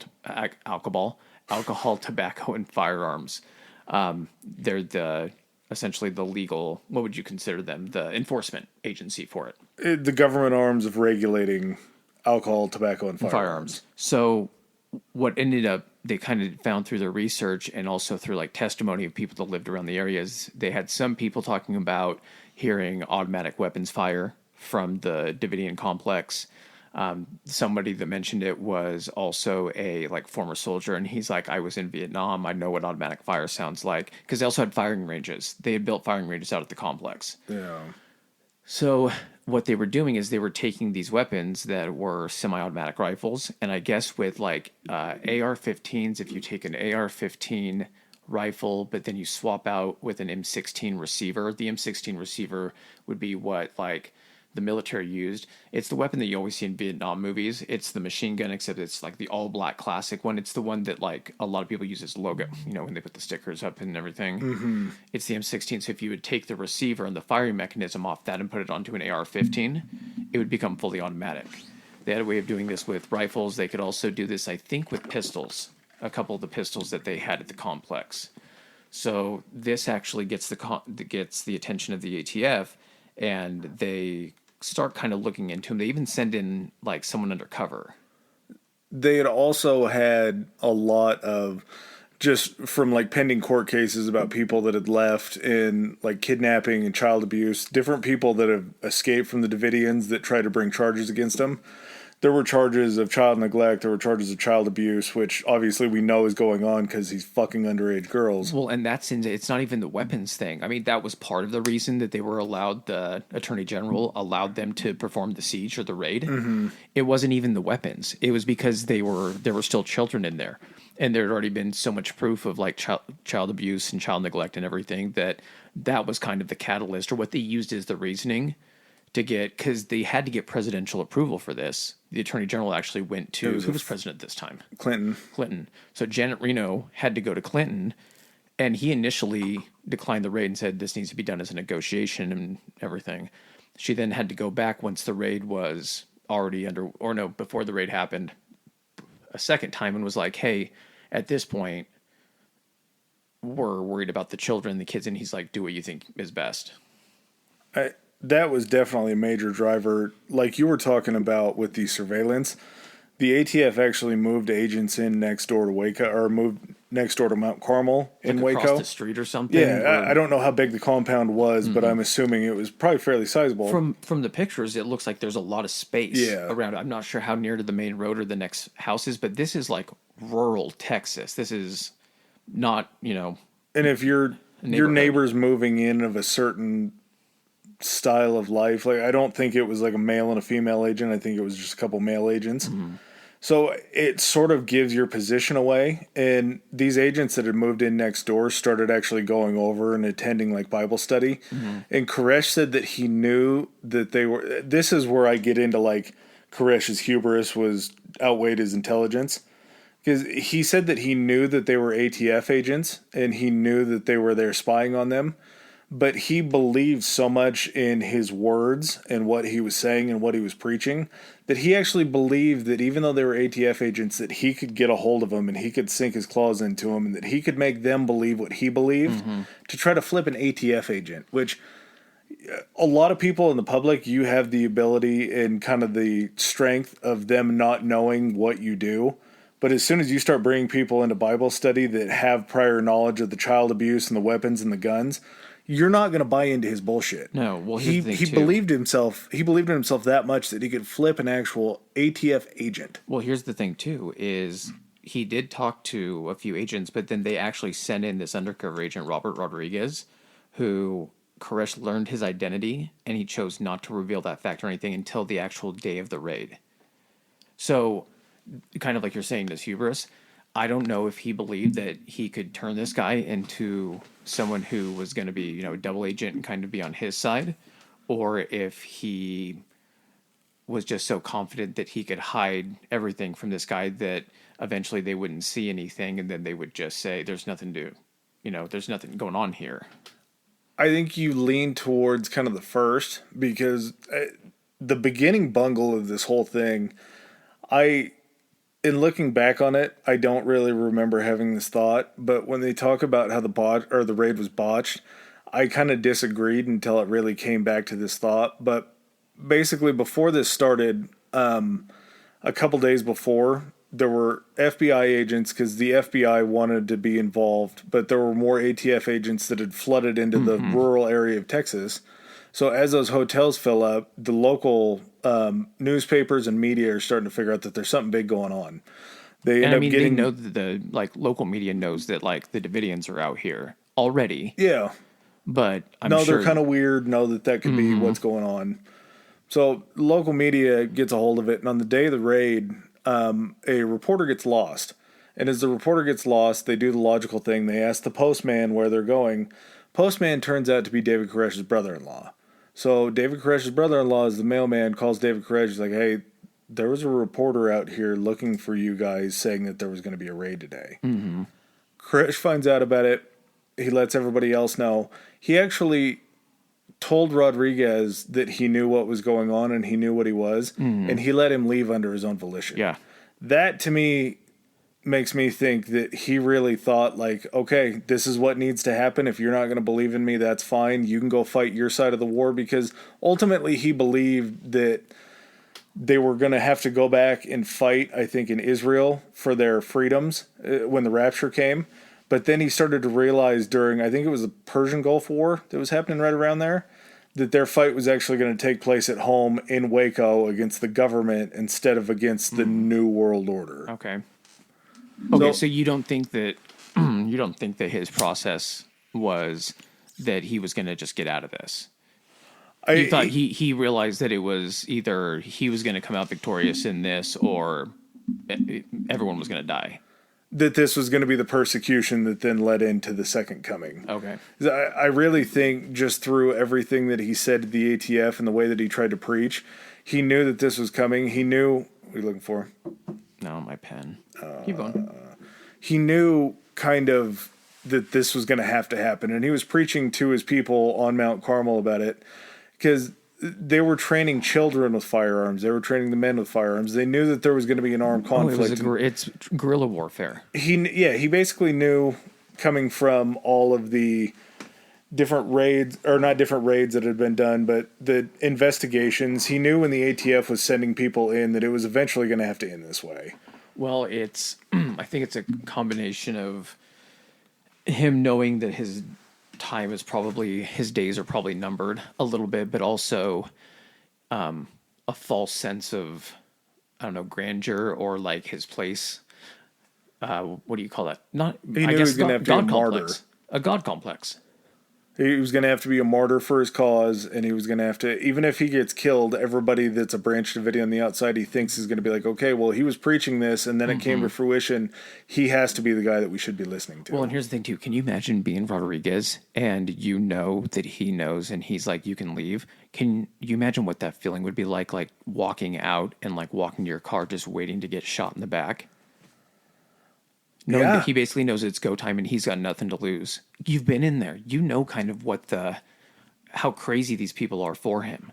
You've seen the devotion, and so you're thinking first of all, you're probably thinking it's a trick, he's just letting me walk away. No, he's going to shoot me in the back. Shoot me. And just as you get closer to your car, you're like, it's going to happen right as I get to my car, and then trying to get your keys and trying to, fuck, man. He knows that I know what's going on here, and I'm of no consequence to him. He can kill me, and it's not going to cause him any extra issue. It had to be the most scary thing coming out of there. And instead of the ATF, he goes back, obviously, to their place, to their house, whatever it was that they were living in, tells the ATF, hey, David knows what's going on. They know that the raid is coming today, and they had a no-knock warrant, so they didn't have to go up to the door and knock. They were going to break their way in. ATF's like, fuck it. We're still going to run the plan today. This was our idea. Instead of gathering yourself, because if you pull off that day, you do have the element of surprise again. Like, it may not be No. Monday, it may not be Tuesday, it could be Wednesday. Like, No.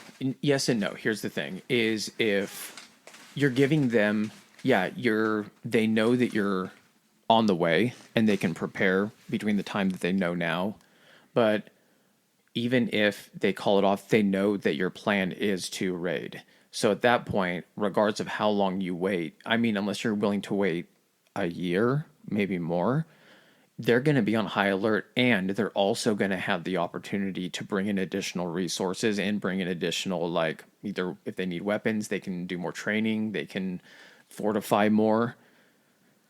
I think that at this point, I think they underestimated people's devotion to him. And I think they probably also underestimated the level of resistance that they were going to be able to put out. it could be. I guess they really would just be on high alert after that. My thinking would have been, had they held off for like a month, you would have gotten a month into maybe making people question, like, hey, you said that it was go time. They haven't shown up here in a month. Like, maybe their belief would be waning because he was wrong about the raid that day, to where they would be caught more off guard, but he would have had the ability to call in reinforcements. They would have still known, they would have sent their people back out into the city to be able to see, like, hey, these people are still here. It still could be happening at any time. I don't even know if that would have occurred. I don't know if he would have let people leave, because if they are going to raid, I don't know what the reason being that they would maybe start picking people up if they're going to raid anyway. I just think at that point they felt they had the resources committed to it, and that if they didn't do it, that any amount of surprise was going to be completely lost. Their resources, the way that they planned this whole thing just seems like it was, like they had a lot of time to plan it, but when it came right down to it, like, they didn't have medical at the ready to think that they were ever going to need them in case there was a firefight that happened. So you had a staging area which had like fire trucks and that type of thing, but you didn't have medical on standby in case one of your agents gets shot to be able to take care of it. No, here's some of kind of the preparation that they had leading up to the raid, so you kind of understand what the government's position on, or what their strength was in this scenario. So the search warrant, it commanded the search to occur on or before February 28th in 93 in the daytime between 6 a.m. and 10 p.m., which that's kind of funny to me that it states that, because it's like, it reminds me of like when you get cable repair or something. They're like, we'll be there between the hours of 8 and 5. You have a window. Yeah, this window was fucking 6 a.m. to 10 p.m. The ATF also made the claim that Koresh was possibly operating a meth lab, which is kind of ties back to something that we didn't mention previous. When he took over Mount Carmel after George left, they found a meth lab in Mount Carmel, and he had whoever was doing the transfer of, the property. After they found that, he had the police come in and clean that out. But the reason why they say, I think the ATF made that claim, I don't know what information they had on it, but it was to establish a drug nexus and obtain military assets under the war on drugs policy.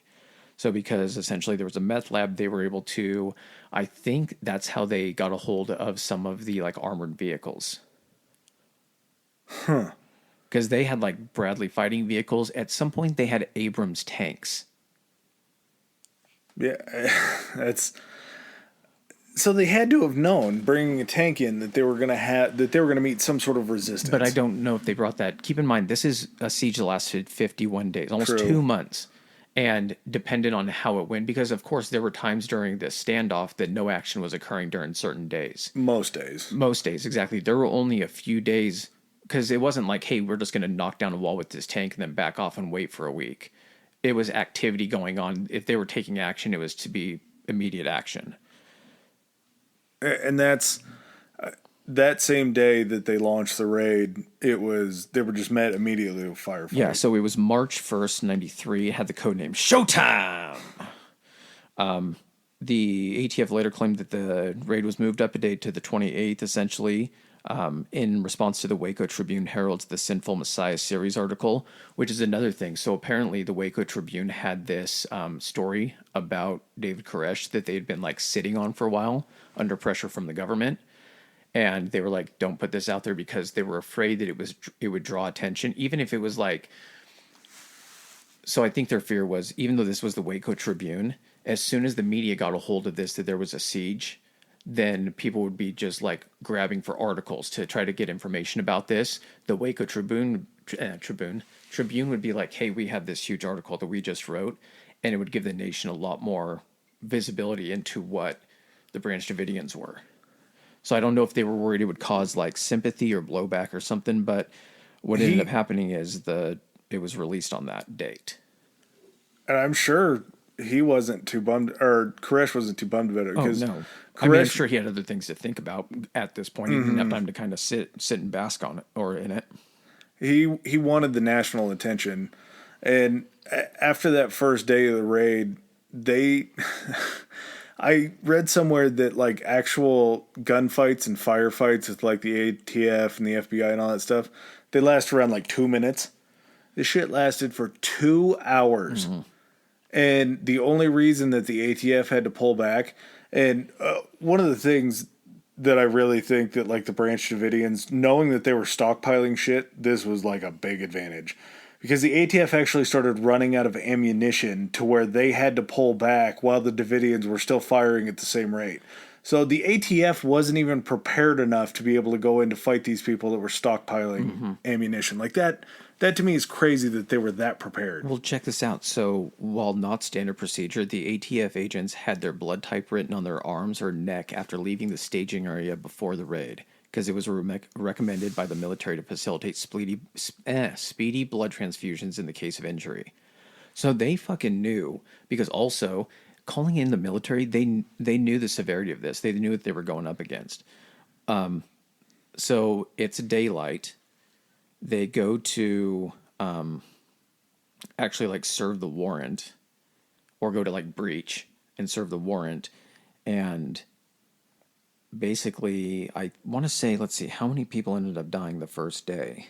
There were 6 Davidians that died the first day. There were 4 ATF agents, and there were 16 ATF agents wounded.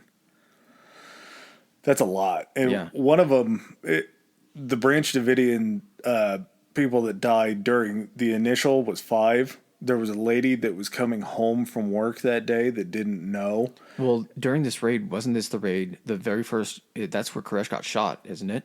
Yeah, I would think. He never comes out and actually admits that he gets wounded until later on. He took one in the hip, and it was like in the back, and it ended up going to his hip, but it was a fairly decent shot. And then there was one in the wrist that he took too, I think. Mm-hmm. They refused medical attention after they'd kind of brokered the ceasefire.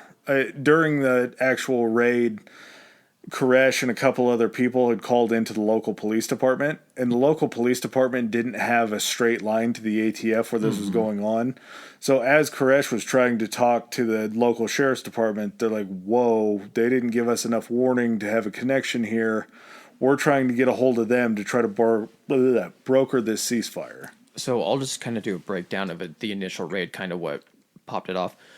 So just because everyone's listening to this, I don't know if anyone can pull up on their phone a picture of the Mount Carmel compound. So basically it looks like a big house. It's got almost like a wall around it, it looks like, and kind of a courtyard, and surrounds the pool. Part of it is 2-story. So, and then most of it, I think, is just 1-story or a little bit taller buildings. They had an outpost where you had a lookout in it. Yeah, and it's almost U-shaped, so it all connects. Mm-hmm. So what ends up happening is the ATF brings in helicopters. They have a team that goes out to the kennels during this raid to shoot the dogs. Kind of fucked up. I don't know. So, and then they have like another team that's going to breach the door. There's been a lot of like discrepancies about who actually fired first. A lot of people say it was the Davidians fired first. A lot of people say that it was, there's a lot of accounts. What I'm saying is that of course, the official line is that they fired first and then the ATF returned fire. Always. There's been some studies of like the actual structure on the doors that were fired upon first, and the way that the door was actually like the shots splintered the wood. Their exit wounds going to the interior. And then at one point during the investigation, that door disappears. After everything ends, that door was able to be taken. So I don't know exactly like what the deal with that is. But this raid isn't just like bashing doors. They have guys that are like on the roof that are trying to go down through windows into areas trying to capture Koresh. And they had helicopters that they were using like as aerial distractions. All of those took incoming fire. Yeah, it was during the first shots. Koresh was wounded, shot in the hand and the stomach. The Branch Davidian, his name was Wayne Martin. Like you said, he called emergency services, pleading for them to stop shooting, asked for a ceasefire. He was saying that's them shooting, that's not us. During the recordings that they were able to gather, Which, of course, doesn't hold up. the first casualty or ATF casualty was an agent who made it to the west side of the building before he was wounded. They took cover. They were firing at the helicopters. There were guys that were trying to come down either through skylights or through windows from the roof, like rappel down, or they're climbing the roofs with ladders. I mean, it sounds like it was a full, like, think of a domestic, what am I trying to say here? Like a SWAT team doing a raid and everything like that, just swarming the compound. And the fact that they were repelled and had to back off just due to the, like you were saying, they started running out of ammunition. Like, they completely underestimated the situation. Oh, yeah. Trying to serve a warrant that's a no-knock warrant like this and trying to limit casualties, I don't know if maybe they just didn't expect this kind of a fight to happen. But these people, to remind everybody, they've been stockpiling for years. And after the fires... And practicing. Yeah, and practicing. Yeah, exactly. After the fire that we'll get to, they said that they recovered 300 semi-automatic rifles. Did you see how many rounds of ammunition? So they called them, I can't remember what they call it. It's not expended ammunition because that's after you use it. It's ammunition that, like the fire, it makes it detonate, which can you imagine? I'm going to tell you the number, and then you can imagine all of this, like, ammo popping off. 1.9 million rounds. Million? Yes.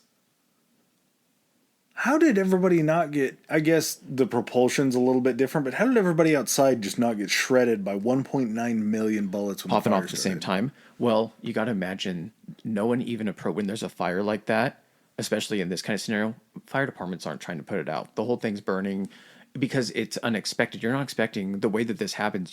It's not like a fire starts and like get the fire rescue up here. The fire happens and they're trying to find out if people are coming out. They're still worrying about the gunfire. The fire happens so quickly in this scenario that they don't even approach the area until the fire has died down, which means that all the ammo has already been expended. And it's also, remember, it's up on like a little bit of a rise. And so all the ATF agents are kind of downhill. So the firing can't fire at that trajectory. Yeah. I'm like, I'd be surprised can you imagine like being in the distance though, of that stuff popping off and firing off into the distance and everything? Like, it's lucky it was so secluded. Like, people could have been hit by that shit. And that's a little bit towards the end of it. So over this standoff, after they pull back, there's a line of communication between David with the ATF. Of course, the FBI sweeps in, seeing how badly bungled the raid was. FBI takes over, and for 51 days, they're going back and forth communicating with Koresh. Koresh says, I want you to get my message out nationally.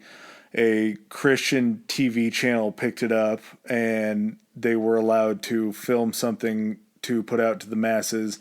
And overnight, this becomes like an instant sensation. As soon as the media gets a hold of it, and as soon as everybody shows up, it's being broadcast around the world. Within a day, it was like the biggest news on TV. It was shown on all the news stations at night. He really got the press and the pub that I think that he wanted. And he would go back during these times when they were talking and trying to negotiate. He would just immediately start breaking into what they just call Bible babble, because he would be talking about trying to justify and make justifications for what they were doing, what their mission was, and why they needed to come out of this okay. Which I think he knew that he was going to die at that point. Like, he wasn't going to make this out alive, so the more he could get his message out, I truly think that he believed in that more than he believed in what he was doing. Yeah. And there's certain things that psychologically, some of the visions that you can have and some of these delusions of grandeur can be caused by like seizures, basically, that happen, I think, in your temporal lobe, where you would be able to have these visions, and most of the time they're religious, sometimes there are other things, most of the time they're religious. I think that he had maybe, not being a doctor, obviously I can't say, and they didn't know, but he had maybe had enough of these seizures to where he really did believe, like, if he died, he would die and go to heaven. He he wasn't just in this for strictly like personal gain. He was into it because he knew that he I think needed it was to a, I die. think it was a healthy mix of both. Yeah. I think it was. Well, I mean, after the ATF kind of botched this, that's when the FBI actually took over and took command, using, of course, the deaths of federal agents as justification for it. And the FBI hostage rescue team, the HRT, that they brought in was actually headed by the same guy, Richard Rogers, who'd previously been the head of the Ruby Ridge incident. So he was criticized for that, but apparently not too much. I don't know what criticism. It's probably like, hey, don't do that again, and then he gets another job. So he's down here doing this. So at first, the Davidians actually had telephone contact with like local news media, and during the initial part of the the siege, Koresh gave phone interviews, and then the FBI cut off his communication to the outside world. So for the next 51 days, communication, all of that went through telephone to a group of 25 FBI negotiators. That seems like a lot just for one. I know, but check this out. So the final Justice Department report that they did on this found that the negotiators criticized all of the tactical commanders, like the guys with the FBI and everything like that, for undercutting the negotiations. So I don't know if they were sabotaging it. I don't know if they were just, they had it in their minds that they needed to take action. I'm guessing after that first raid and seeing like the loss of life on their side, I don't think negotiation was probably their number one priority at that point. They got showed up, they got taken out and pushed back by a mob of people. Like, it wasn't, these people are trained tactical fighters, and they were stopped by a group of wahoos in a compound. Well, I mean, and in the first few days, the FBI thought they were making real headway with him because they actually negotiated an agreement that all of them would peacefully leave. All they would have to return for a message is for a message from David Koresh being broadcast on national radio. So they were like, cool, you'll release everybody. We'll get this broadcast on national radio. They actually did that. And then after that, Koresh then told the negotiators that God had told him to remain in the building and wait. And that was his move. Every single time they would get close to a deal, there would always be something to get pushed back. Well, but then he would give them like little things because he, had he just completely bailed on their agreement, they wouldn't be willing to offer him anything, in the future. So despite him being like, they told me to wait in the building, the negotiators managed to facilitate 19 kids being released, ranging in age from 5 months to 12 years old without their parents. And even after that, 98 people were still in the building. There were people that were so devoted to the cause to where it didn't matter. They knew that they wanted to see the end game here. It's kind of that sunk cost analysis that we were talking about. They knew that they were in it this far. David had been preaching about something like this happening for years. So they knew, just based on what they knew that David was speaking the truth now, but he really had the insider information, being smart enough to know that they were going to come after him eventually. So it's kind of like you throw enough shit to the wall with something sticks, you're going to get people that are beholden to you. And the people that they had pulled out, and a lot of people went to jail, but even to this day, there's still people that believe that what happened was what Koresh was saying. Like, that he's still the prophet. They still have... He's the martyr. Yeah, he's the martyr. He was a martyr. Yeah. And this whole raid, it just plays back and forth because they did some pretty brutal shit to these people. They did like multiple hours straight noise over big microphones of dying rabbits. Yeah, they used a whole bunch of things that they had probably determined were good psychological warfare through like Vietnam and everything. Mm-hmm. It was, I want to say, it was rabbits like being killed. There were some other sounds that they used that were proven like psychological, like deterrence and everything. They were basically just trying to keep them awake at night and basically, what would you call that? Just drive them into sleep deprivation, start getting them to turn on David. Mm-hmm. And that's where I play back and forth is like, I hear that and I think that's cruel and unusual. Here's the At the same time, man, it's a compound where some guy is fucking children. That's what I'm saying is like, I don't think at any point, I don't know if their order of doing things was necessarily the right order. But at the point when they got those 19 kids out, of course, they start interviewing all of the kids, like getting with social workers. And, they'd been physically and sexually abused long before the standoff even occurred. Their whole lives. Exactly. And so that was finally the justification that basically offered the FBI and they offered to Clinton and Reno, and they were like, "This is why we need to go ahead and use tear gas and just gas these people out of here, so we can get." There's still children in there. We got to get everyone out right now. And tear gas officially up to this point, I'm pretty sure they probably had some studies on this they weren't talking about. They had never tested tear gas on children, so they didn't know the effects that would be the tear gas would have on kids. Well, and check this out too. So during the siege, FBI sent in a video camera to him, and in the videotape made by David's followers, Koresh introduced his children and his wives to the FBI negotiators, including several minors who claimed to have had babies fathered by Koresh. They said he had fathered perhaps 14 of the children who stayed with him in the compound. And they found out they were able to do DNA tests on the kids afterwards. We'll get to kind of that dark part right at the end. But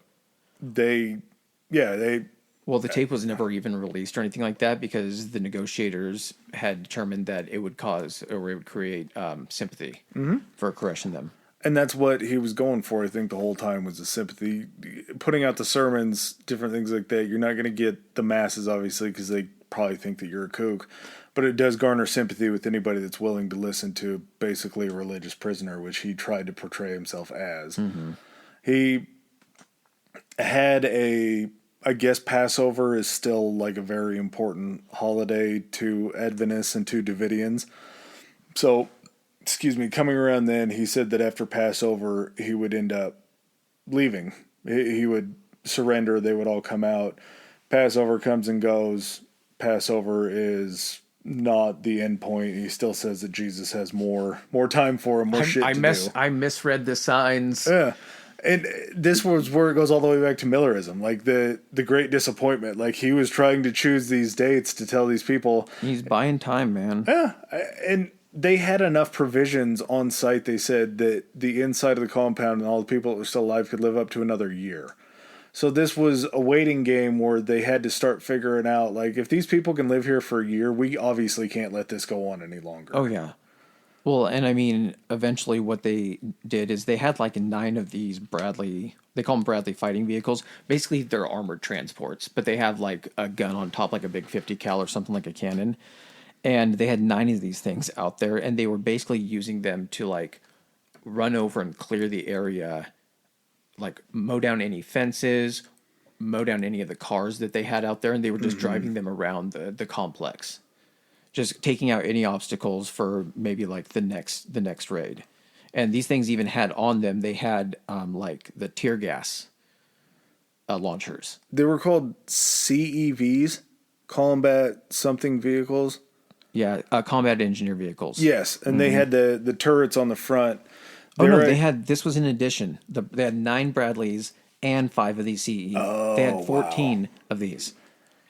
Their plan the day of the raid, or I guess Think of that, 14 military, armored military vehicles out there just driving around just smashing shit. 51 days, that many casualties, that many wounded. They know that they're not going to go peacefully, and they know there's a good chance. I don't know how much ammunition they thought that they had, but I bet they knew after that first day, like, these guys aren't slowing down the firing rate. They probably got a lot of shit. Well, so they had like 3 water storage tanks on the roof of the main building. Well, during the initial ATF raid, those had been damaged. So they were down to like, I don't know if it punched a hole in the bottom of it or anything like that. But so they already were going to be short on water. And then eventually the FBI cut all the power and water to the compound. So like sewered, and basically survived those inside to survive on rainwater and stockpiled MREs. So like those meals ready to eat that they serve in the military, like they're dehydrated meals. Yeah. They knew that they were still going to have a long longevity with this whole standoff. Eventually, they just knew that after 50 days, 51 days, whatever, they had to pull something off. Well, there was a bunch of criticism, too, kind of at the tactics that they were doing. So basically what they considered the tactics were what did they call it? It was like sleep and peace and disruptive sound. There was a term for it. I can't remember what it was.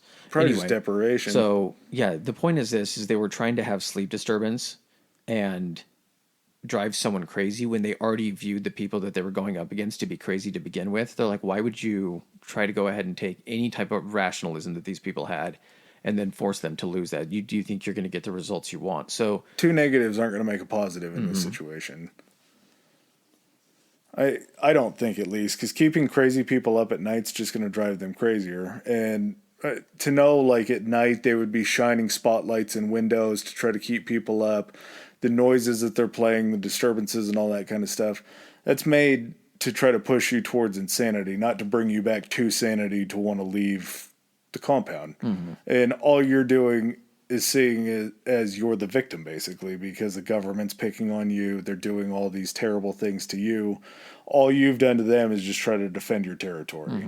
So it has the opposite effect. And there were different times they told them not to go up into the bird's nest because they didn't want the Davidians to show like an aggressive strategic position to be able to fire on them if they just wanted to get some rounds off.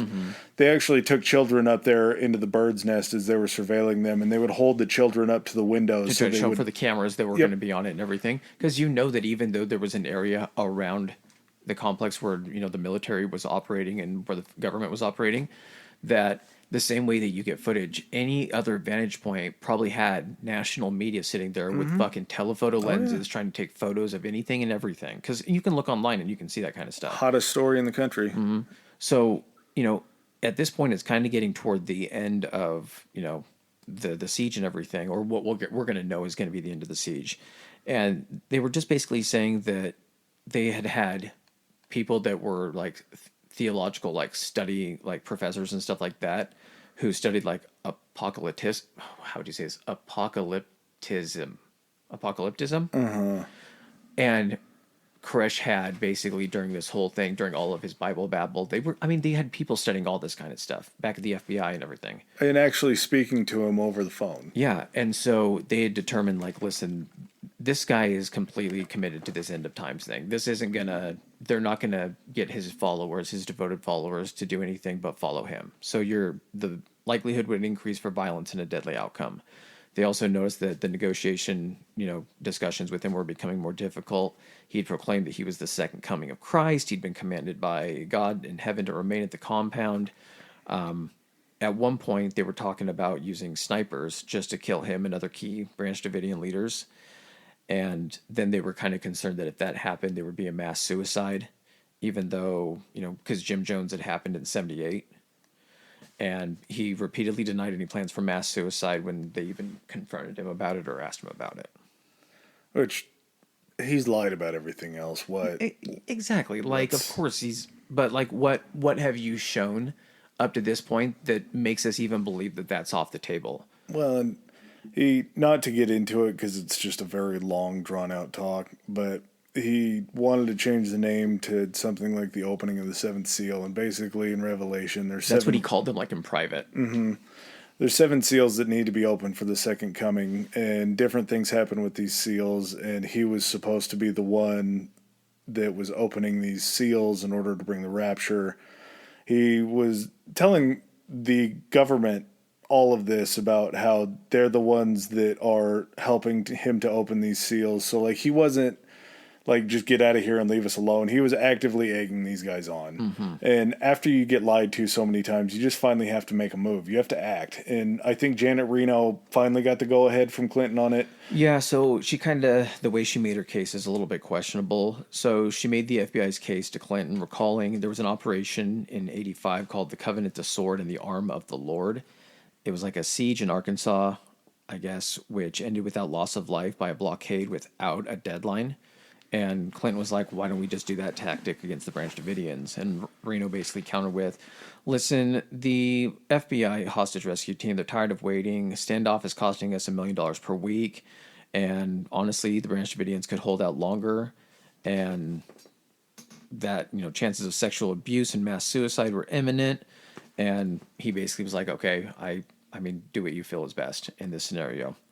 And that kind of gave the go-ahead for the assault that took place on April 19th, 1993. Thank God it wasn't a day later. Well, dude, so the FBI, the hostage rescue team, their arms included 50 caliber rifles and the armored combat engineering vehicles.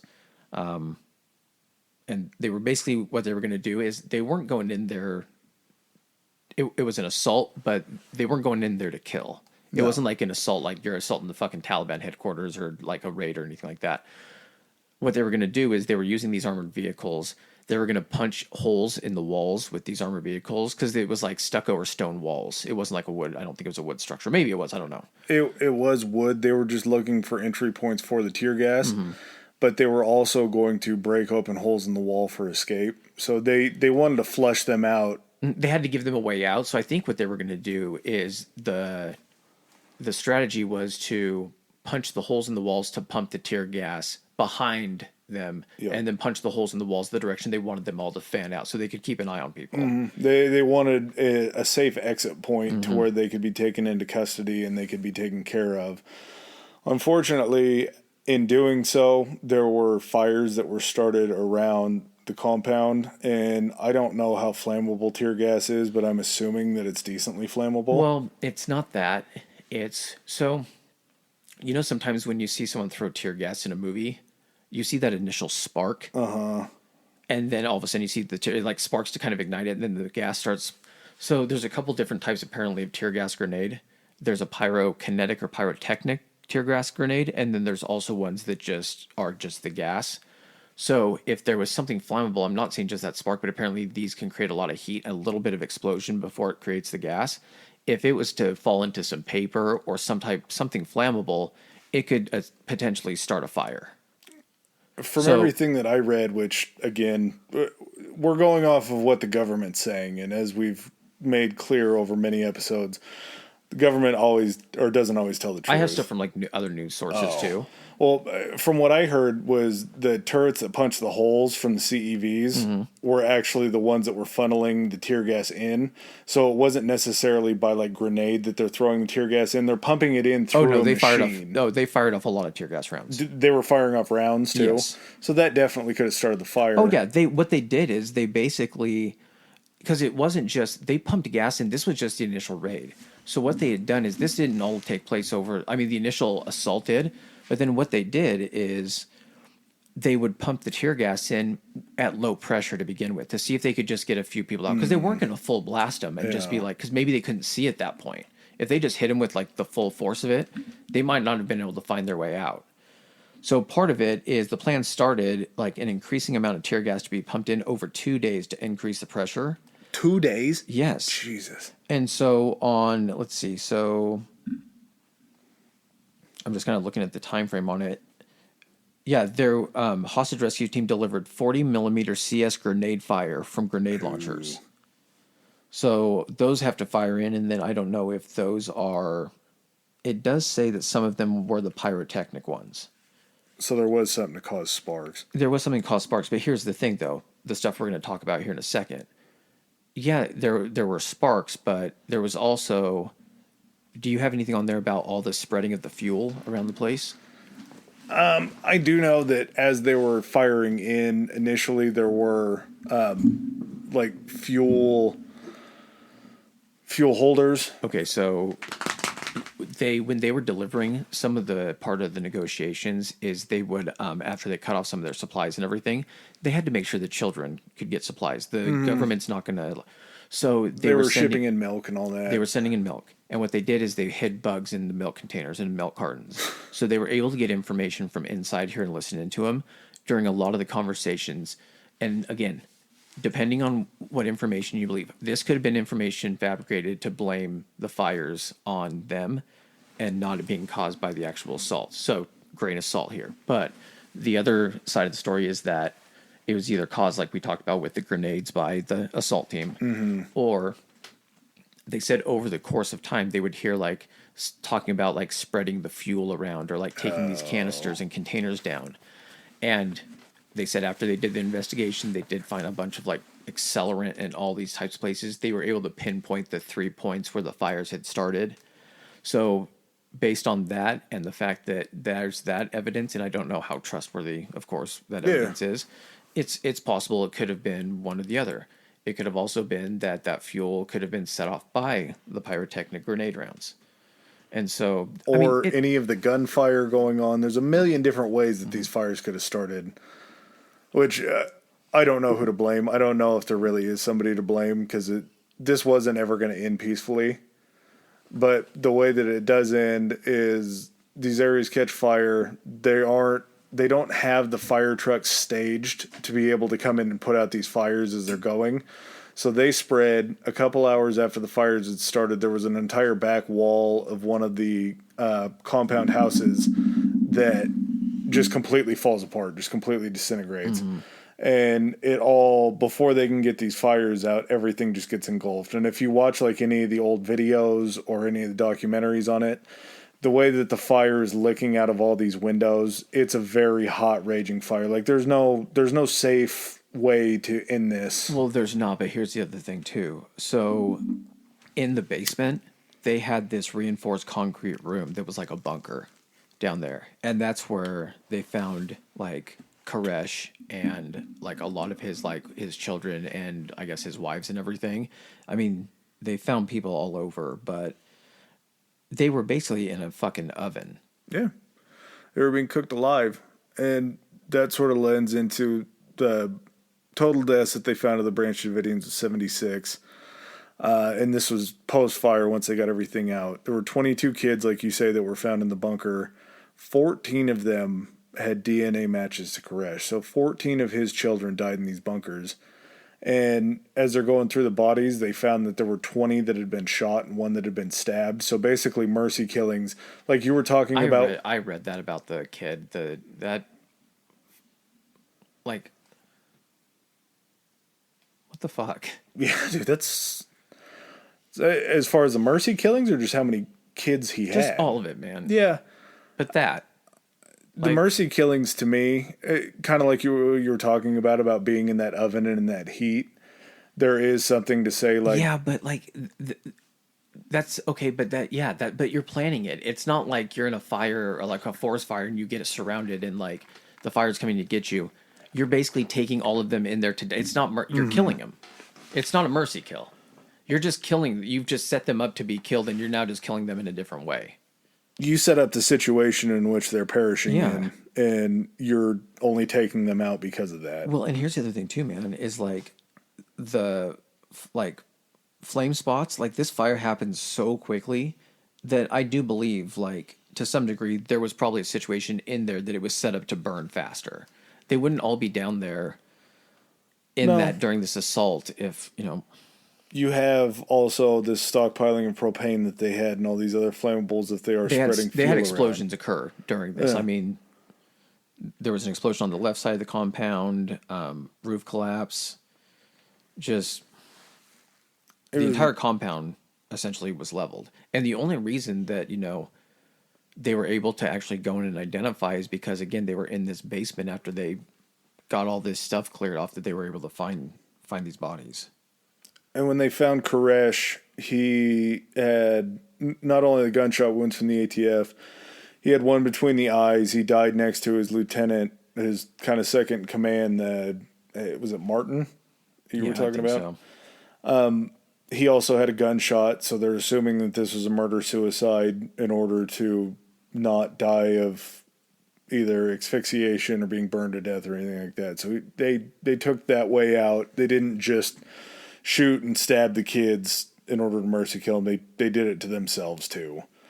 So this is where we kind of get the government interference, and like we've been talking about for the last couple minutes, the government story isn't always the story. There's always certain things. There are some that are, but in this situation, I think that there was so much back and forth that there was no way they were ever going to take the blame for what happened. Like, here's the other thing too that I don't get about this.